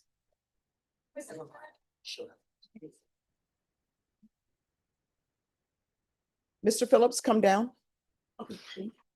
Judge, we're still conferring with the state. Oh, you're not ready? No, I'm sorry. All right, Mr. Phillips, I'm sorry, just have a seat. They're not ready. Sorry. No problem. Anyone else ready? Yes. Let's get started. I have Bailey Corby on page 11, 6 1 down. You just stamp this, MTR. Bailey Corey. Party?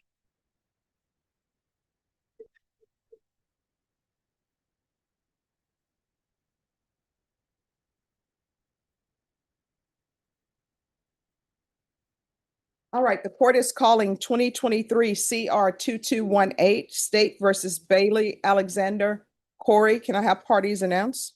That's for the state. Martin Getta, attorney for Bailey Corley. And are you Mr. Corley? Yes, ma'am. Did you review the document entitled Motion to Enter Adjudication of Guilt and First Amendment Motion to Enter Adjudication of Guilt and Revoke Community Supervision with your attorney? Did you understand it? Are you the same Bailey Alexander Corley who was placed on deferred adjudication in 2023 CR 2218 for the offense of possession of a controlled substance penalty group 1 to 4 grams on June 21st, 2023 for a period of 4 years? Is that you? All right, state. On the just ended motion,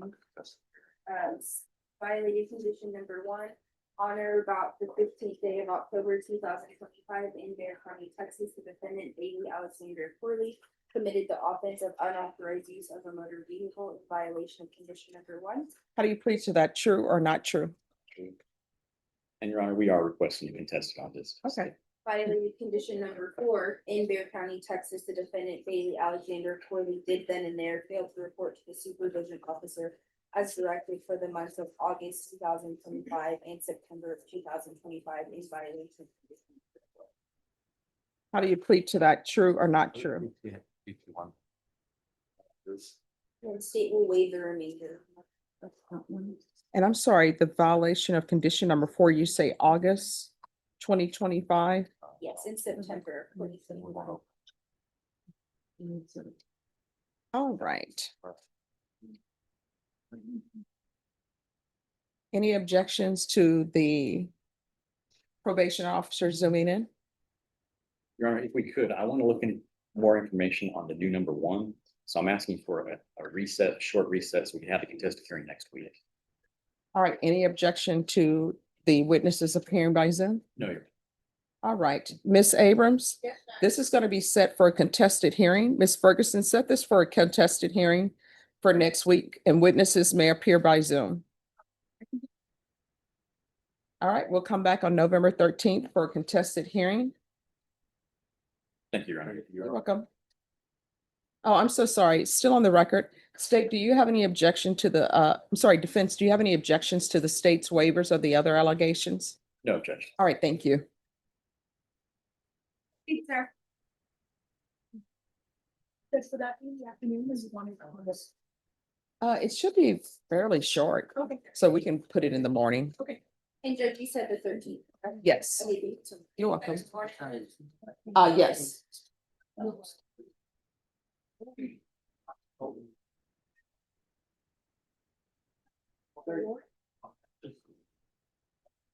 Got a new coach here? Yeah, they should just hire me. Yeah, Ms. Laura. yes.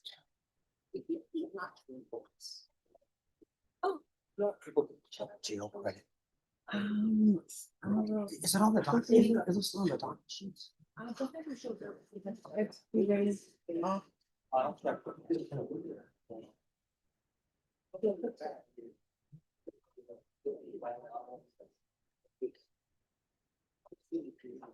Judge, I'm preparing 3, please. All right, thank you.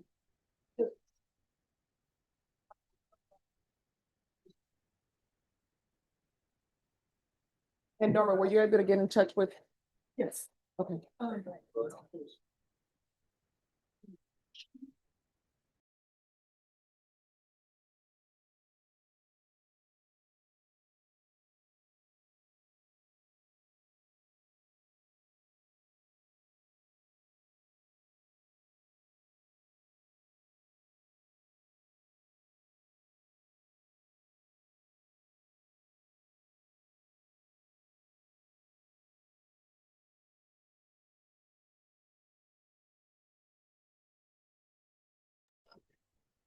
All right, just let me know when you're all ready. Yes.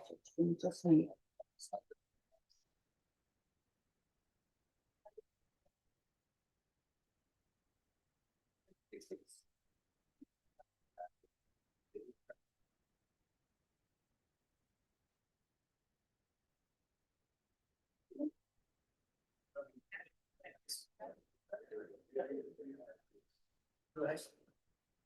Did we do Willie Phillips search?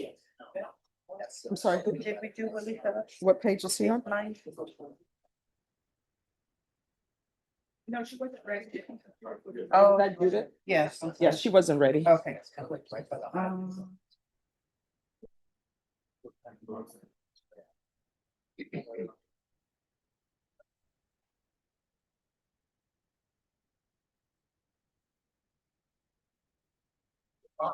It's 34 days, but he says it's on my son's case.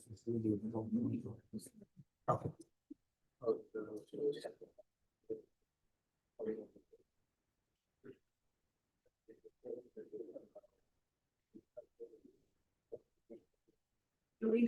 Yes, it's 40 degrees out in the hallway.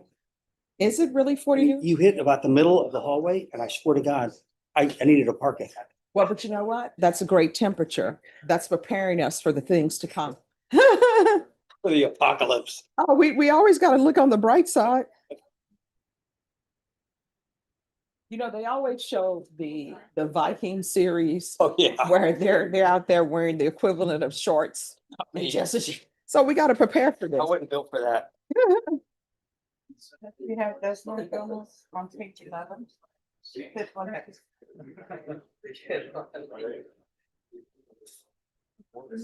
Desmond Gomez.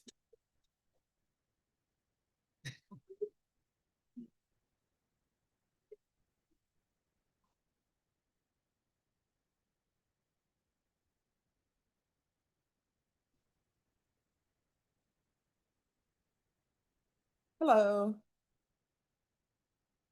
Enjoy, I want you to true happy belated birthday. Oh, thank you. Oh, it's not belated because I celebrate the entire month, so you're on time. All right, the court is calling 2025 CR 007-217 State versus Desmond DeBrian Gomez. Can I have parties announce? Measure for the state. Fernand Farina for the accused. And are you Desmond DeBrian Gomez? Yes. Did you review the document entitled Motion to Enter Adjudication of Guilt and Revoke Community Supervision with your attorney? Yes, Did you understand it? Yes, Judge. Are you the same Desmond DeBrian Gomez who's placed on deferred adjudication and cause number 2025 CR 007-217 for the offense of harassment of a public servant on September 16, 2025 for a period of 5 years? Yes, Judge. All right, state. Violated condition number 1, on or about the second day of October 2025 in Atascosa, Texas, the defendant Desmond DeBrian Gomez committed the offense of resist arrest, search, transportation violation of condition number 1. How do you plead to that? True or not true? True. And then violated condition number 6, on or about the second day of October 2025 in Bear County, Texas, the defendant Desmond DeBrian Gomez departed Bear County without the written permission of the court and or the supervision officer in violation of condition number 2. Or 6. I'm so sorry. 6, that's okay. To that, how do you plead? True or not true? State will waive the remaining violated condition. Any objection? No objection here, Will. All right, did you understand by pleading true to violations 1 and 6, the court could find it true, grant the motion, find you guilty, and sentence you up to 10 years in the prison? Yes, Your Honor. Just one moment.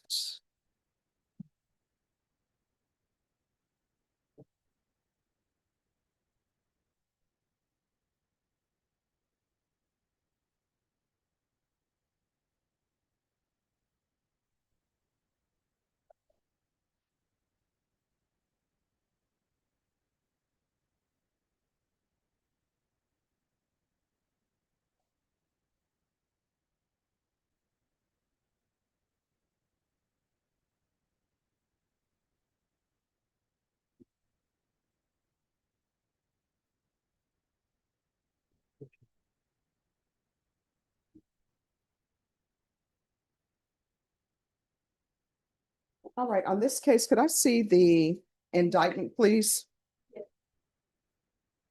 One second.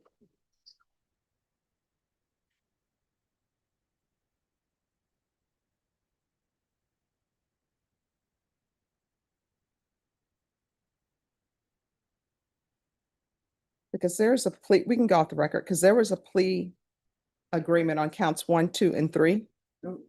Count 1 and 3 was on one, and there was a second for count 2. Right, so I need to see that because, The indictment did? mm-hmm. And I need to, no, I only have the stipulations because one of the counts is a state jail felony, the other count, 2 counts are 3rd-degree felonies. So I need these, I only have the stipulations for the state jail felony, not for the other one. And now we'll go back on the record. So that was counts 1 and count 2 were the harassment of the public servant. There's also a motion to enter adjudication of guilt on count 3 which was attempting to take a weapon from an officer. Is that correct, State? So that counts 1 and count 1 is a harassment of a public servant, count 2 is attempt to take the weapon, and count 3 is the harassment. So 1 and 3 are the 3rd degree, and then state jail is count 2. All right. So did you also review the document motion to enter adjudication of guilt and revoke community supervision? As it relates to the count 2 attempting to take a weapon from an officer? Yes, Judge. All right, State, and if you could read the allegations for that count as well. Violated condition number 1, on or about the 2nd day of October 2025 in Atascosa, Texas, the defendant Desmond Brian Gomez committed the offense of resist, arrest, search, transportation, and violation of condition number 1. How do you plead to that? True or not true? Then violated condition number 6, on or about the 2nd day of October 2025 in Bear County, Texas, the defendant Desmond Brian Gomez departed Bear County without the condition of the court and or the supervision officer in violation of condition number 6. And how do you plead to that? True. State will waive the remaining violation. Okay. All right. Did you understand by pleading true to violations 1 and 6 and each of the counts 1, 2, and 3, that in counts 1 and 3, the court could find it true, grant the motion, and sentence you up to 10 years in the prison? Knowing that, do you still wish to plead true to 1 and 6 and counts 1 and 3? Did you understand by pleading true to violations 1 and 6 as it relates to count 2? If the court were to find it true, the court could find you guilty and sentence you up to 2 years in the state jail facility and up to $10,000 fines? Yes, Judge. Knowing that, do you still wish to plead true to counts 1 and 6 and count 2? Yes, Judge. All right.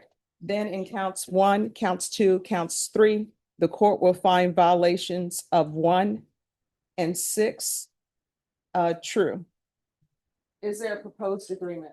There is not, Judge, to my understanding, state would be recommending on counts 1 and 3 for entering adjudication of guilt, revoking community supervision, and sentencing to 4 years in prison. And then on count 2, enter an adjudication of guilt, grant state's motion to revoke supervision and sentence to 2 years, running of the cases. And defense, what are you requesting? We're asking that he be put inside of or continued on probation, zero tolerance. Give my reasons why if you'd like to hear them. Yes. You want to raise your right hand? Do you solemnly swear or affirm the testimony you give will be the truth and nothing but the truth, so help you God? Yes, Judge. All right, you can lower your hand, state your name for the record. Desmond Brian Gomez. All right. On the date of your arrest for harassing a public servant, were you on drugs or were you? Okay, I'm sorry, counsel. You're gonna have to speak up. I can't hear and I know the court reporter cannot. Were you using drugs on the date of the offense? Yes. Do you have a recollection of how you harassed a police officer? Not the best recollection, but somewhat. Okay, and when they alleged that you tried to take this gun away from him, we also under, they didn't fill with drugs or alcohol, Yes, drugs, I mean, yes, drugs. okay, now, they allege that you left Bear County. While you were put on probation, but before that, they also said that you failed to report. Can you tell me if you ever reported to the probation officer, county's office after you were released on probation? Yes, I reported to the office, in front of the jail. And I was supposed to have a meeting with my, probation officer on the 22nd. I went in there and I, talked to the front desk. They called my probation officer and got my picture taken in there. And then, from there, I left. Did they ever make any attempts to make another appointment with you? No, I had an appointment on October 22nd. Okay, and when you were released on probation, initially, I believe did you have a conversation with the judge of where you wanted the probation to be at? No, not initially, but, it was brought to the judge's attention that I was from Beville. And that I wasn't from Bear County, but I did state that I did have an address here to live at whenever I was released. And can you tell me something about the address that you were supposed to be living in San Antonio? When I showed up, everybody there was a lot of drugs there, and it was too much for me when I got there. I got out and I just tried to stay with my head straight. And I went to Haven for Hope, and 3 days from there, that's whenever I just decided that I wanted to go to Beville to be with my family and see my kids. And do you have a place to live over there? Yes, Okay, how old are you? 23 years old. When you turn 24? July. This coming July. Oh, next year? Yes, sir. Okay, and you said you have kids, how many kids you got? I have two, How old? 3 and 6. 3 and 6. Yeah. Now, you were arrested for possession of a dangerous drug in county, was it? Atascosa County. What was the dangerous drug that you had on? Xanax. And you have a prescription for Xanax? Yes, And how long have you had a prescription for Xanax? for the last 5 years. Okay. And that's the drug. Have you didn't find any other drugs? No. Okay. And so you reported you couldn't live in the house here. So you went home. You never missed did you miss that October 22nd? I tried to, well, I did pay my bond in Atascosa. I tried to get to my probation officer before then. My family was gonna bring me from Beville to San Antonio. Come report. Were you in jail when you were supposed to report? Yes, Okay, so you were unable to report because you were in jail. yes, And that was on October 22nd? yes. I paid my bond. I tried to go report, but I was, I don't want free. When were you released? I wasn't released. I was extradited from Atascosa to Bear County. Okay. All right, and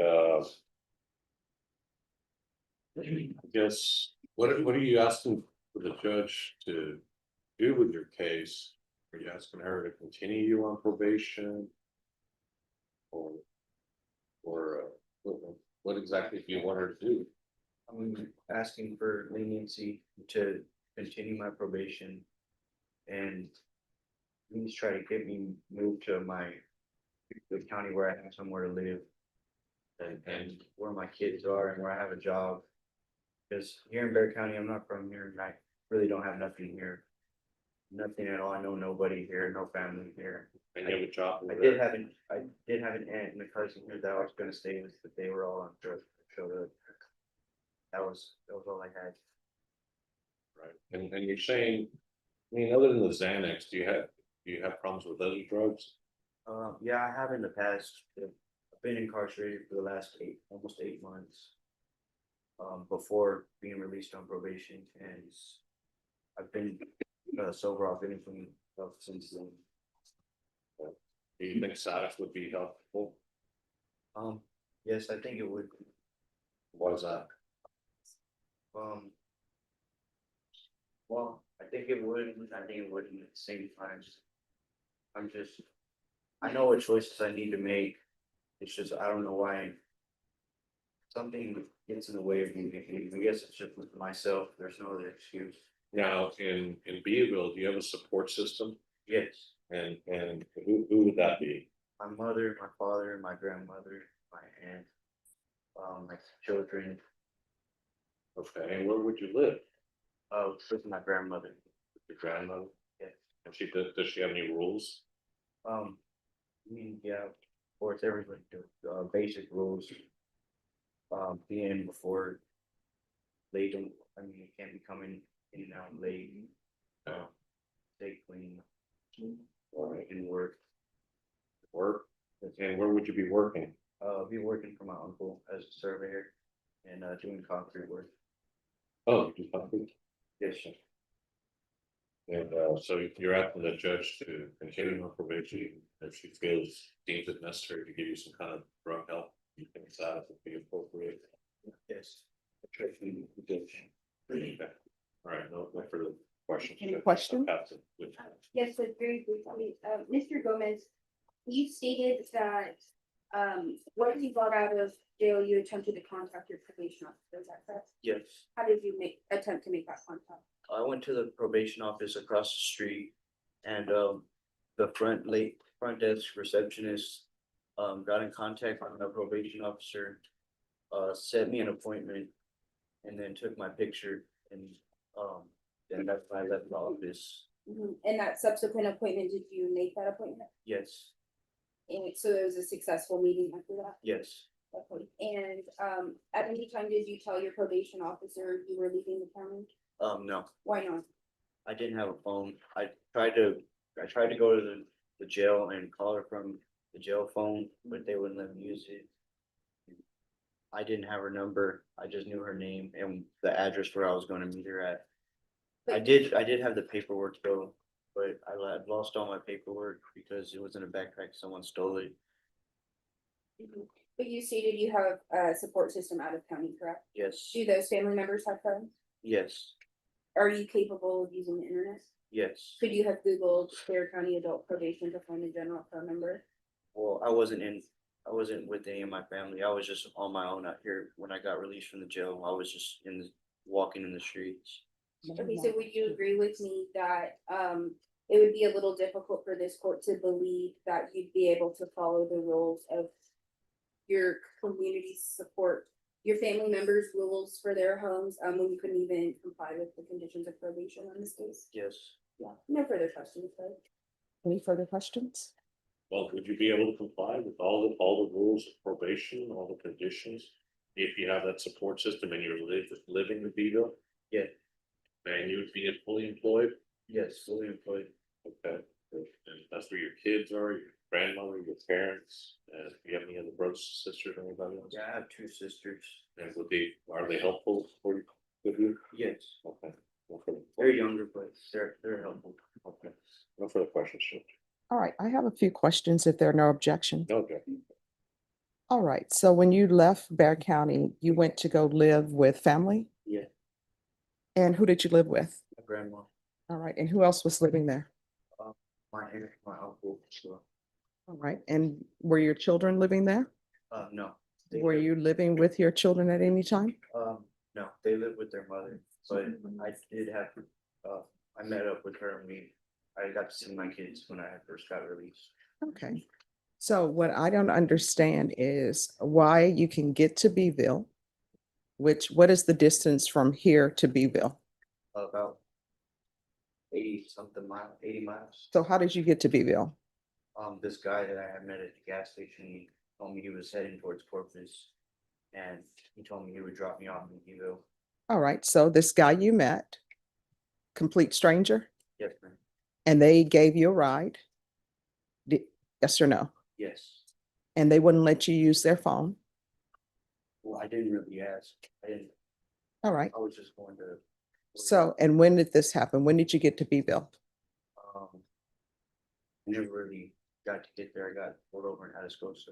All right, and so you were able to do all of this, but not pick up the phone and call probation. And you left Bear County without getting a approval from the court. Okay. All right, this is what the court is going to do. I don't think you're a good candidate for probation. The court as previously stated, is finding 1 and 6 true in counts 1, 2, and 3.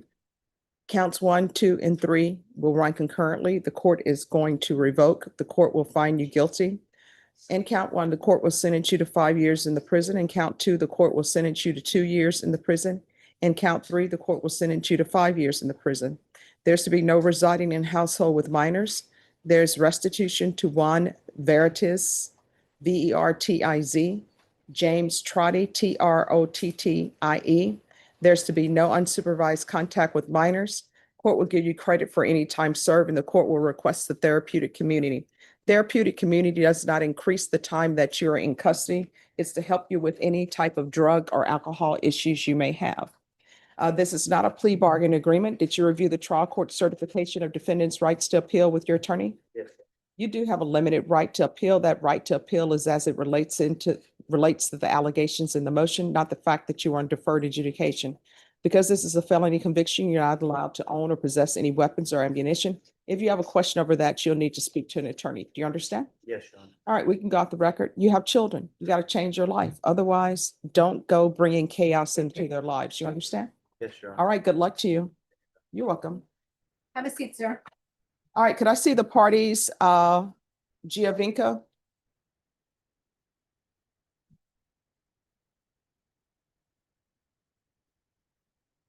All right, we're back on the record in 2025 CR 004128, State versus Simon Alexander Garza.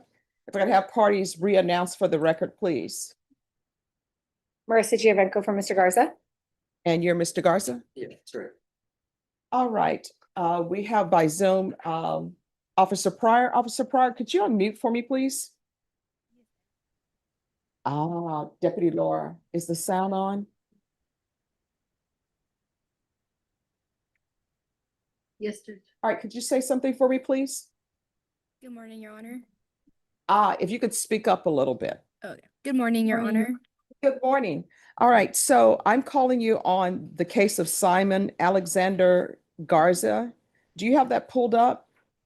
Yes, ma'am. Yes, ma'am. So could you raise your right hand for me, please? Do you solemnly swear or affirm the testimony you give will be the truth and nothing but the truth, so help you God? Yes. All right, you can lower your hand if you'll state your name for the record. Alicia Pryor. All right, so this is going to be slightly different from a question and answer situation. I wanted you to zoom in because there's been testimony about his being allowed to work after hours. And so I'm trying to figure out if there's an issue because sometimes he has to work overtime. And his attorney has stated, and he stated that there is a 30-minute window for him to return home after work, but that sometimes he has to leave early because he won't make that window. So I just wanted my orders to be clear, and if there's some confusion, we could clear it up. So I'm ordering that he's allowed to work. He's on partial GPS. So is there anything that I would need to put in my order? For example, he leaves work at 3 o'clock or 5 o'clock. Sometimes you run into traffic. We have construction all over. Is there going to be an issue, or do I need to put something in the order where you all can just track him and you can see that he didn't make any stops? He's coming straight from work to home, but maybe there's construction, maybe there's traffic, and he's not going to get back home, within the 30 minutes allotment. Is that going to be an issue, or is there something I need to order? No, ma'am. We give an hour for travel, or he has an hour of travel time. So he's able to get home. He needs to be home by 4:30 p.m. is what I currently have, since he's scheduled to leave work at 3:30. All right, so they're giving you an hour. Is an hour not enough time for you? Not the one day that I did try to I'm sorry, you're gonna have to speak up so she can hear. so the day that I did try to leave work at 3:30 exactly, I ended up getting home at around 4:20, which is 10 minutes away from that cutoff time, and I didn't want to risk any accidents maybe happening or construction or something. All right, so this is what I can tell you. Normally what ends up happening with violations on pretrial matters, one, it comes to me. Two, I'm sure, Ms. Pryor, if you see that he's not home at his allotted time, you're able to look and see that he's traveling on his way home and maybe there's some issue with traffic. I could be wrong, but I don't think they'll be filing a motion for me to review as a violation report if you're 10 minutes late. They will usually, and correct me if I'm wrong, if you're late, they will look at the tracking and they will see.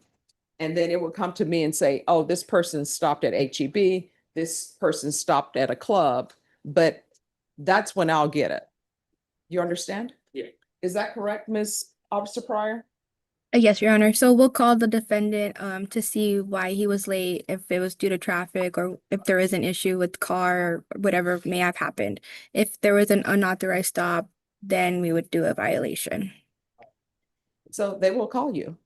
So just be available for a phone call. So there's not a problem with you working overtime. You just need to let them know that you're working overtime. And if, from what I'm understanding from the witness, is that if you're scheduled to leave at 3:30, but there's overtime work, all you have to do is email or call them and say, I'm still at work, I've gotten overtime, and then they will track you. May I ask her a question, Judge? Sure. Okay, Ms. Pryor, as far as if he were to get a last minute, same day overtime shift, is he able to do that or is he supposed to be giving you advance notice? It is supposed to be advance notice, just because I'm personally in the office from the hours of 8 to 5, so I could put his schedule in. The on-call officers wouldn't be aware because they don't have access to my email that he's requesting more time to be at work. So if he's scheduled at that time for 3:30 p.m., he has to be home by 4:30. He wouldn't be able to do that day of overtime. Okay. So here's my question. Do you work on weekends? I currently don't. All right. So what you do is you send an email to them. And the person who will be submitting the violation report would be you, or would it be the person who's working at the desk? For me? Yes. Sorry. For the violation, can you ask the question again? All right. Sorry. So if for some reason, because you say you're scheduled from 9 to 5, if he works over, would you be, and you're not there, and your email, nobody is able to check your email, would you be the person who would enter the violation report, or would it be the person who's on duty? No, I would do the violation on return of business day. All right, so you just send her an email and let you know you're at work. According to GPS, she'll be able to look to see if you were actually at your location or not. But if it's going to be overtime, this is the court's order, because I want people to work. If it's going to be overtime, you need to send them an email saying, I'm still at work, I'm going to be here overtime. She's just told you she would be the person who would enter the violation report, not the person on duty. And I'm making an assumption here, and if the assumption is incorrect, let me know. My understanding is that even if it was somebody who was not your normal officer, they would still call you and say, hey, where are you at? That was a bad sentence. I mean, I understood everything. my English professor would be horrible and upset with me for ending with a preposition. So they will call you and say, where's your location? Why are you not at your designated location? Miss Dixon, I apologize. You taught me better. And so did my mom. So you just need to make sure that you're in contact with them. And if you have an extra shift, just send them an email. You understand? Are you able to do that? All right. So, and just be available for phone calls. So if something happens and you're supposed to be home at 4:30 or whatever it is, she's already stated that they will call you and say why you're not at home. And you can tell them, you can look, I'm stuck in traffic. All right. And Judge, can I still be heard on argument? Because that's not our only issue. No, you can still be heard on argument, but is there anything else from Officer Pryor? No, Judge. State anything from Officer Pryor? No, he's been really compliant, Judge. I don't right. have anything else to say. All right, thank you so much. And thank you for zooming in on such short notice. I appreciate it. Thank you, Ms. Pryor. Yes, ma'am. You have a good day. You too. Bye-bye. Yes. Thank you, Judge. Judge, my argument is that Mr. Garza is a he's a young kid. He's 22. He is not someone who has a criminal history. He is alleged to have committed basically what they're saying is a traffic accident. This isn't someone who killed someone, even in a manslaughter. It wasn't an intentionally, knowingly, any form or fashion. This was a traffic accident allegation. And there's no disputing that with the state. Okay, so with regards to that, I don't know if there's a dispute about that or not. I don't have any facts. Well, Judge, I think the legal definition of a manslaughter is a reckless killing, so that's what he's been indicted for. Sure. So that's all I know is what's in the indictment. I don't know any facts. If people want to call witnesses and place them under cross-examination for the facts of the case, then that can be done. Yeah, and Judge Mr. Garza did testify that this was a traffic accident. Do you want him to be cross-examined over the facts of the case? No, I mean, no, Judge, we've already passed and that was already done. But he did testify it was a traffic accident. I have not heard anything to dispute that. However, the purpose of GPS is to stop people from hurting other people, to stop people from committing additional crimes, to protect victims.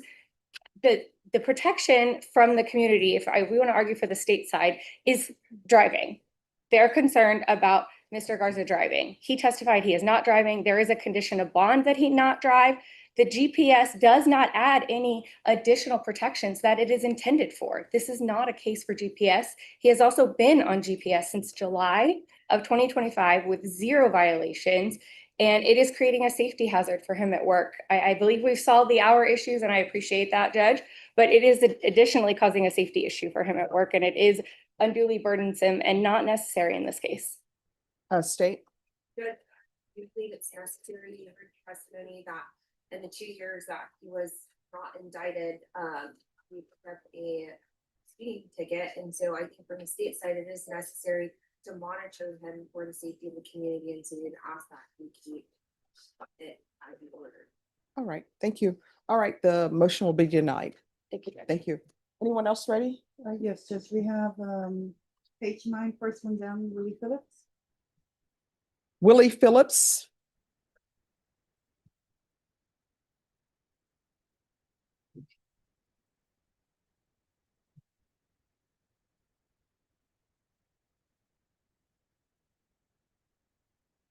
All right, counsel, where are we on discovery?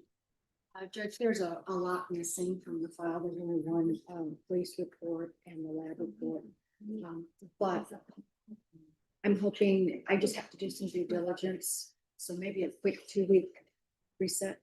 All right, Ms. Ferguson, can you recall this in 2 weeks, please? Yes, ma'am, I can do the 20th. All right, so we'll bring you back on November 20th.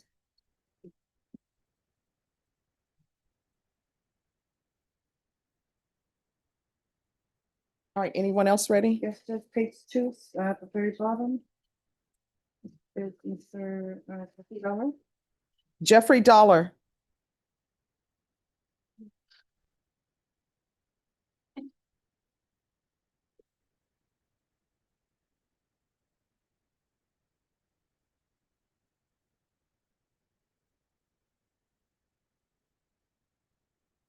All right.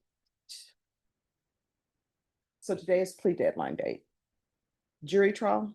Well, Judge, I filed a motion to withdraw on all 3 of his cases. We have Could I see the a motion? disagreement about representation.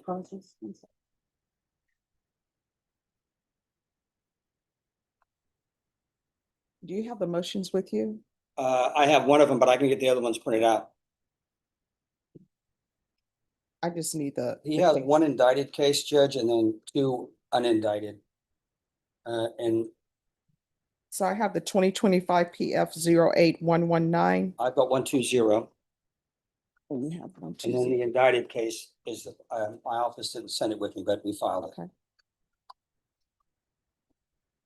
All right, the court is calling 2025 CR 0077775, 2025 PF 08119, 2025 PF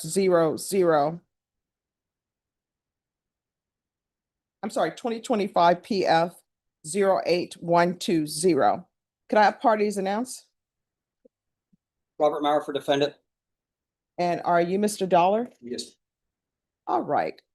So your defense attorney has filed a motion to withdraw in each of your cause numbers. So when will you be able to hire an attorney? I'm gonna need appointed, No, that's not how it works. represent myself then. Okay, I mean, I don't, how does it not work that way? I'm asking for a court appointed attorney. this is your court appointed attorney. He's withdrawn from my case. Yeah, because I guess there's some sort of conflict.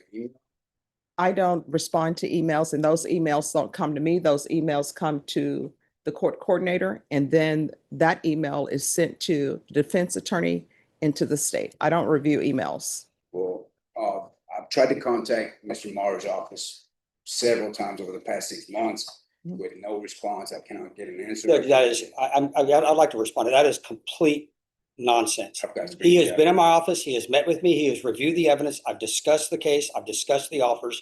He's not happy with the offer and I told him then we try it.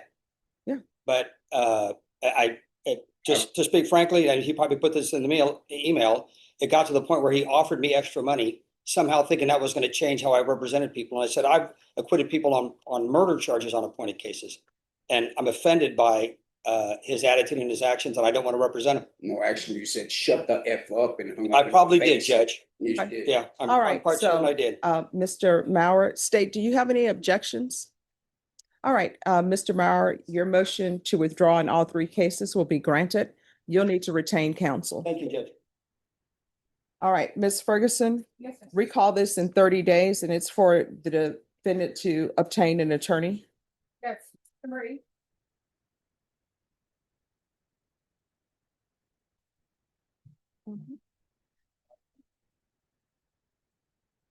My bonds didn't have me parked up. No, I didn't. Your bonds don't have me. They told me, yeah, you did, and you called my pretrial officer and told them the same thing. Tried to get me locked up.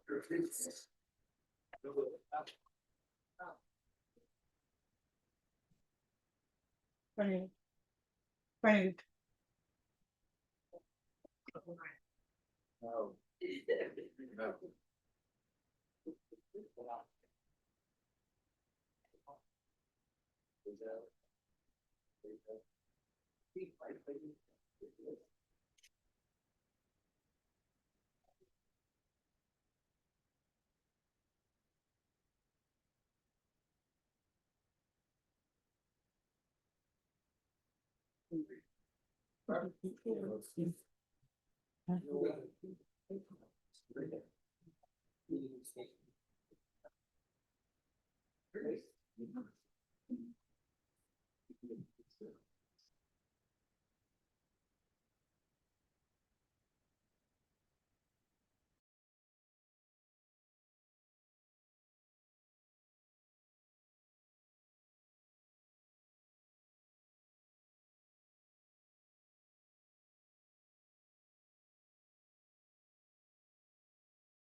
There are kind of tones, you know, extreme of consciousness.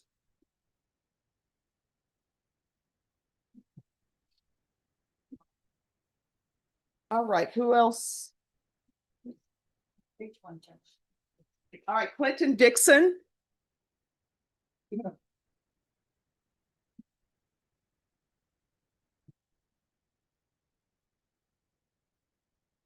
And counsel, are there any applications Yes, Your Honor, there is.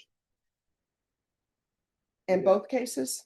No, in the robbery case, there's an application. In the unlawful use of a vehicle, that'll be a judgment satisfied, Judge. All right, then we'll proceed. Court is calling 2024 CR 01247 2024 CR 009596, State versus Clinton Dwayne Dixon. Could I have parties announce? Robert Featherston representing Mr. Dixon. And are you Mr. Dixon? Yes, ma'am. Counsel, have you received all discovery in each cause numbers and did you review them with your client? I did, and I have. Court will find that the state is in compliance with discovery and the cause number ending in 7-6. Did you review the application for deferred adjudication or community supervision with your attorney? Did you understand it? Yes, ma'am. And each cause number, did you review the true bill of indictment with your attorney? Did you understand it? Yes, ma'am. Counsel, do you waive the reading of the indictments in each cause number? We do, Your Honor. State and cause number ending in 9-6. Are you proceeding on the indictment as presented? It's the unauthorized use? Yes, Your Was it enhanced? Yes. Okay, we're waiving the enhancement and proceeding on the state jail offense. Any objection? No objection, Your Honor. And in cause number ending in 7-6, are you proceeding on the indictment as presented? No, Judge, we're waiving the aggravated enhancement and proceeding on the offense of robbery, but also proceeding on the repeat offender enhancement. Any objection? No objection, Your Honor. And each cause number, did you review the court admonishments with your attorney? Did you understand it and sign it in all the appropriate places? Yeah. Okay. And the cause number ending in 7-6, the state is proceeding on the lesser included offense of robbery with an enhancement allegation. If the enhancement allegation is proven true, then your range of punishment is anywhere from 5 to 99 years or life in prison and up to life in prison and up to a $10,000 fine. If the court grants your application for deferred adjudication, if for any reason your deferred adjudication were revoked, the court could sentence you up to life in prison and up to a $10,000 fine. And the cause number ending in 9-6, you're charged with unauthorized use of a vehicle. That's a state jail felony. The range of punishment is anywhere from 180 days up to 2 years in the state jail facility and up to a $10,000 fine. Did you understand? Yes, ma'am. And each cause numbers, if you have a plea with the state, the court does not have to follow your plea. If for any reason the court does not follow your plea and gives you more than you bargained for, the fact that you entered a plea will not be used against you and you will be allowed to withdraw your plea. Did you understand?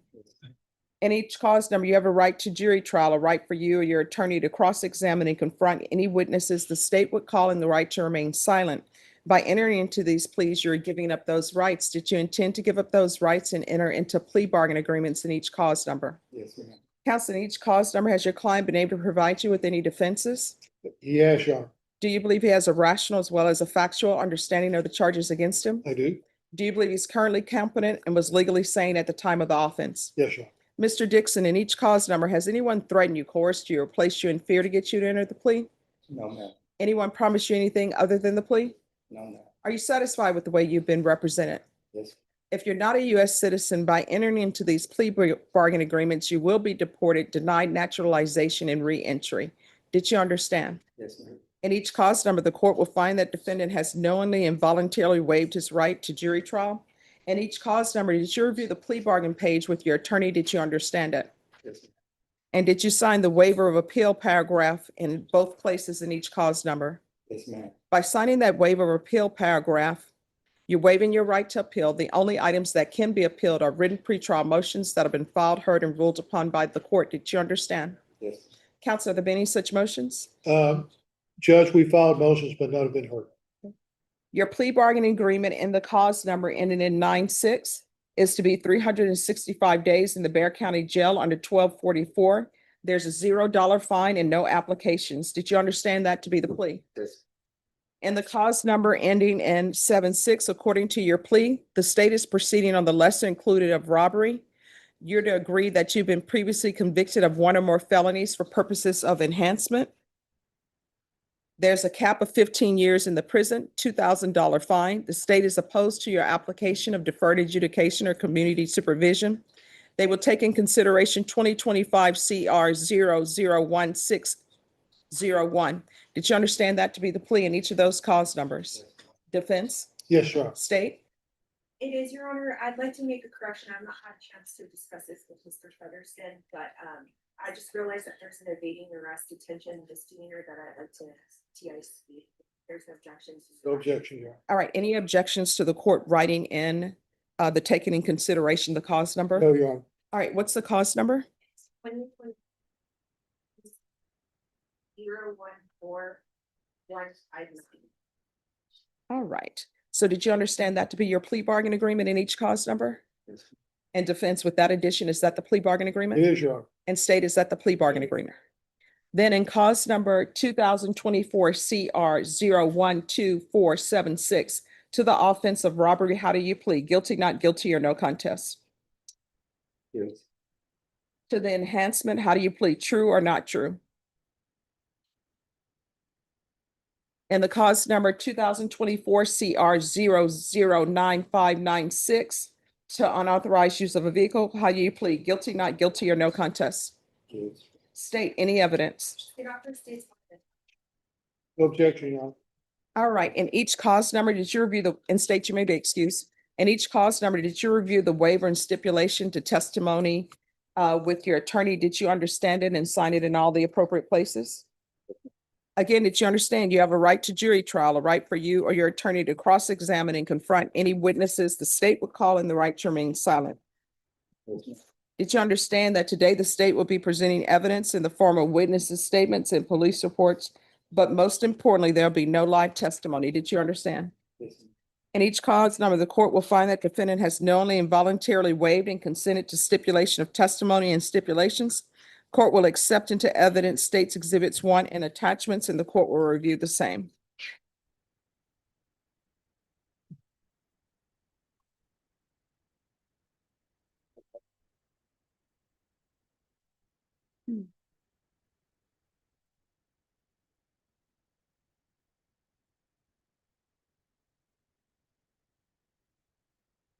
All right, in each cause number, after reviewing states exhibits 1 and attachments, the court will find there's sufficient evidence to find you guilty. And cause number 2024 CR 009596, the court will find you guilty. And cause number 2024 CR 012476, the court will defer finding of guilt as you've applied for deferred adjudication.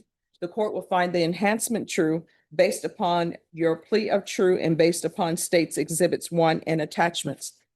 Mr. Featherston, do you wish to proceed with sentencing in 2024 CR 009596? Yes, Your Honor. All right, anything you wish to say on behalf of your client? Judge, we respectfully request the court to follow the plea bargain agreement and sentence him to judgment satisfied.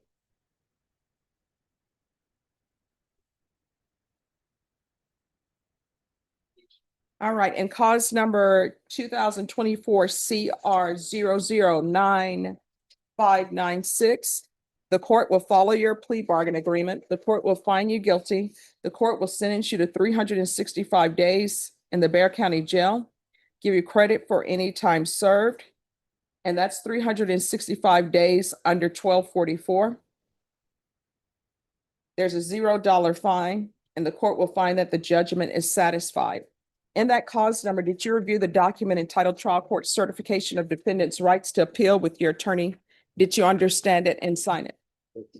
Because this is a plea bargain agreement, because I followed your plea bargain agreement, and because you waived your right to appeal, you do not have the court's permission to appeal. Because this is a felony conviction, you're not allowed to own or possess any weapons or ammunition. If you have a question over what that is, you'll need to speak to an attorney. Do you understand? All right. We can go off the record. Mr. Ferguson, Excuse me. on the other case, do you want a full PSI and TAP evaluation? We do, Your Honor. All right, Ms. Ferguson, I need a reset for TAP and PSI. I can do December 18th.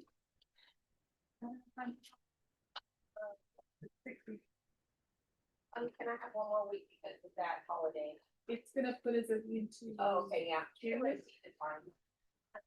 All right, so we'll be back on December 18th. At that time, I'll make a decision on your application. It'll be based upon whatever evidence is submitted to the court. Do you understand? And you said December 18th?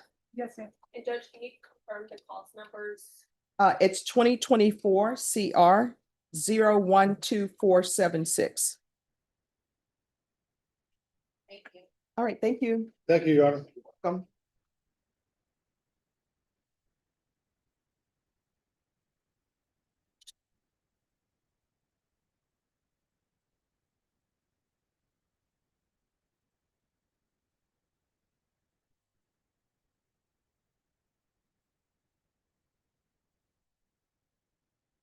How many more I have? That's one more. Okay, I'm gonna run it back to the 227, do it for you real fast. Here, Jake, yeah, just please, thank you. No problem. Appreciate it. See y'all later.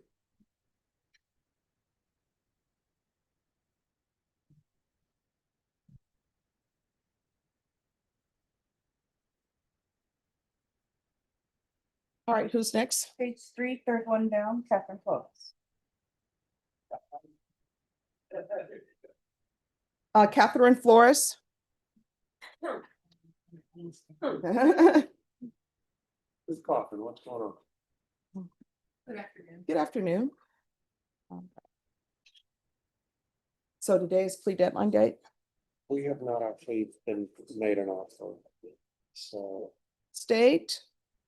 I make my judge, I have another week, which I've been in federal court, I'm doing the claim to myself. All right, Ms. Ferguson. Yep. Y'all need to confer of docket. Yes, ma'am. Can I have this for plea deadline date in 30 days, please? Thank you. Yes. Thank you. Yes, if I could do the 8th of Either one, I'm here. I'll do the 8th. All right, at that time, you need to let the court know whether or not this is going to be a jury trial or not. Yes, ma'am. Thank you. Thank you. Once you Thank- sign the reset form, you excuse. Perfect, thank Thank you. you. All right. That is going to be on page 8.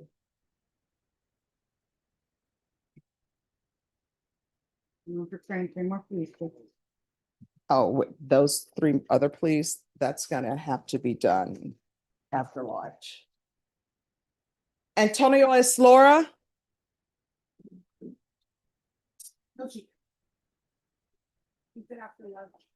And if it's a plea, Norma. Yeah. And all of the paperwork is done, the attorneys can appear by Zoom. I'm sorry, Judge. Oh, no problem. That's okay. I'll be a little behind. Okay. All right. Court is calling 2025 CR 012612 State versus Antonio Eslora. Can I have parties announced? Character state. Jose Rocha for the defendant. Ready, Your Honor. And are you Mr. Eslora? Yes, ma'am. Counsel, have you received all discovery? Did you review it with your client? Yes, Your Honor. The court will find that the state is in compliance with discovery. Mr. Eslora, did you review the true bill of indictment with your attorney? Did you understand it? Yes, Your Honor. Counsel, do you waive the reading of the indictment? I do, Your Honor. State, are you proceeding on the indictment as presented? Judge, have a motion to amend on the indictment, and so it's regarding the priors, regarding the prior ending in 47W, I'd like to change the offense to read as theft under 1500 and yes. And then regarding the cause number ending in 41W, I'd like for it to read as theft under 2500 and yes. Any objection? No objections, Your Honor. I have reviewed these proposed amendments with my client. He understands it and he's ready to proceed. All right, Mr. Eslora, do you understand that that's a substantive change to the indictment? Yes, sir. And do you have any objections to proceeding? And None. are you waiving notice? Yes. All right, are you waiving notice, counsel? Yes, Your Honor. All right. All right, Mr. Eslora, did you review the document entitled Court's Admonishments with your attorney? Did you understand it and sign it in all the appropriate places? Yes, Your Honor. You're charged with theft of property less than $2,500 with 2 or more previous convictions as a state jail felony. Range of punishment is anywhere from 180 days up to 2 years in the state jail facility and up to $10,000 fine. If you have a plea bargain agreement with the state, the court does not have to follow your plea. If for any reason the court does not follow your plea and gives you more than you bargained for, the fact that you entered a plea will not be used against you and you will be allowed to withdraw your plea. Did you understand? Yes, Your Honor. You have a right to jury trial, a right for you or your attorney to cross-examine and confront any witnesses the state would call, and the right to remain silent. By entering this plea, you're giving up those rights. Did you intend to give up those rights and enter into a plea in this Yes, Your case? Counsel, has your client been able to provide you with any defenses? Yes, Your Honor. Do you believe he has a rational as well as a factual understanding of the charges against him? Yes, Your Honor. Do you believe he's currently competent and was legally sane at the time of the offense? I do believe so. Mr. Eslora, has anyone threatened you, coerced you, or placed you in fear to get you to enter this plea? No, Your Honor. Anyone promised you anything other than the plea? Are you satisfied with the way you've been represented? Oh, yes, Your Honor. If you're not a U.S. citizen, by entering this plea, you will be deported, denied naturalization, and re-entry. Did you understand? Yes. Court will find that defendant has knowingly and voluntarily waived his right to jury trial. Did you review the plea bargain page with your attorney? Did you understand it? Yes, Your Honor. According to the plea, punishment is to be assessed at 6 months in the state jail facility. There's a $2,000 fine and no applications. Did you understand that to be the plea? Defense? Yes, Your Honor. State? Yes, Your Honor. Did you review the waiver of appeal paragraph with your attorney? Did you understand it and sign it in both places? I did, Your Honor. By signing that you're waiving your right to appeal, the only items that can be appealed are written pretrial motions that have been filed, heard, and ruled upon by the court. Did you understand? Yes, Your Honor. Counsel, are there any such motions? No, Your Honor. Then to the offense, how do you plead? Guilty, not guilty, or no contest? I'm sorry, what? Guilty. State any evidence? The offer states one in it. No objections, Your Honor. All right, state you may be excused. Did you review the waiver and stipulations with your attorney? Did you understand it and sign it in all the appropriate places? Correct, Your Honor. Again, did you understand you have a right to jury trial, a right for you or your attorney to cross-examine and confront any witnesses the state would call, and the right to remain silent? Yes, Your Honor. Did you understand that today the state will be presenting evidence in the form of witnesses' statements and police reports? But most importantly, there'll be no live testimony. Did you understand? Yes, Your Honor. Court will find that defendant has knowingly and voluntarily waived and consented to stipulation of testimony and stipulations. Court will accept into evidence states exhibits 1 and attachments. The court has reviewed the same. The court will find there is sufficient evidence to find you guilty, and the court will find you guilty. Are you proceeding with sentencing? Yes, Your Honor, we are. Anything you wish to say on behalf of your client? Your Honor, my client wishes this court to consider time that he's already been served and also the 80-20 rule. All right, Mr. Eslora, why do you keep stealing? I have, honestly, Yeah, let's be honest. it's. I just finished serving 29 years, and my problem is, I do have a drug habit. Mhm. And that escalates to a lot of time. Well, I know I need some help. I know that. how old are you? I'm 58 years old. All right, I can tell you this because I'm in the same boat. More of your life is behind you than in front of you. And if you don't make some changes, you're going to end up spending the rest of your life in prison. That I don't want, you know. Yeah. I mean, but your actions are saying something differently. I understand, I've never been addicted to drugs, right? So when I say I understand the concepts. But if you don't change your life, only one or two things going to happen. Either you're going to be in prison for the rest of your life, or either somebody's going to be identifying your body. No, man. Lost all my family. And that's the hard part. Because that means back to drug addiction. And I'm sick and tired of it. I've been to rehabs. I've done my part, please. I've done my part. And I don't know, I still need some help. All right. So this is what I'm going to do. I'm going to follow your agreement. I'm going to sentence you to 6 months in the state jail facility. Legally, I must give you credit for any time served. I'm going to give you credit for any time served. There's a $2,000 fine, time and money to run concurrently. I'm going to request the therapeutic community. That's to help you with any drug addictions you may have. Once you're released from the prison, or I should say from state jail facility, if you can't find a place for treatment, if you come back here, I'm still here, I'll pick up the phone and call so that you can get into transitioning housing and get someone to help you with your drug addiction. Like I can have you and say, hey, this is the facility for you. I've called, they're ready to accept you. Whether you accept it or not, that's in your purview, okay? Well, that's what I need. Okay. All right. Did you review the document entitled Trial Court Certification of Defendants' Rights to Appeal with your attorney? Did you understand it and sign it? All right, because this is plea bargain agreement, because I followed your plea bargain agreement, and because you waived your right to appeal, you do not have the court's permission to appeal. Because this is a felony conviction, you're not allowed to own or possess any weapons or ammunition. If you have a question of what that is, you'll need to speak to an attorney. You understand? Yes, ma'am. All right, we can go off the record. I'm serious. Your life is going to end up one or two ways if you continue on this path. Either in prison for the rest of your life, or either somebody's going to be identifying your body, because the last time you use may be the last time you use. And then if you continue to commit thefts to support your habit, people have been known to get shot for doing that. You understand? And people will just say, oh, well, he was robbing, the store. You understand? All right, good luck to you, okay? You're welcome. You can do it. I've seen people do it. You're welcome. Maybe excuse you. Yes. Thank you. All right, everyone, we're going to take our recess.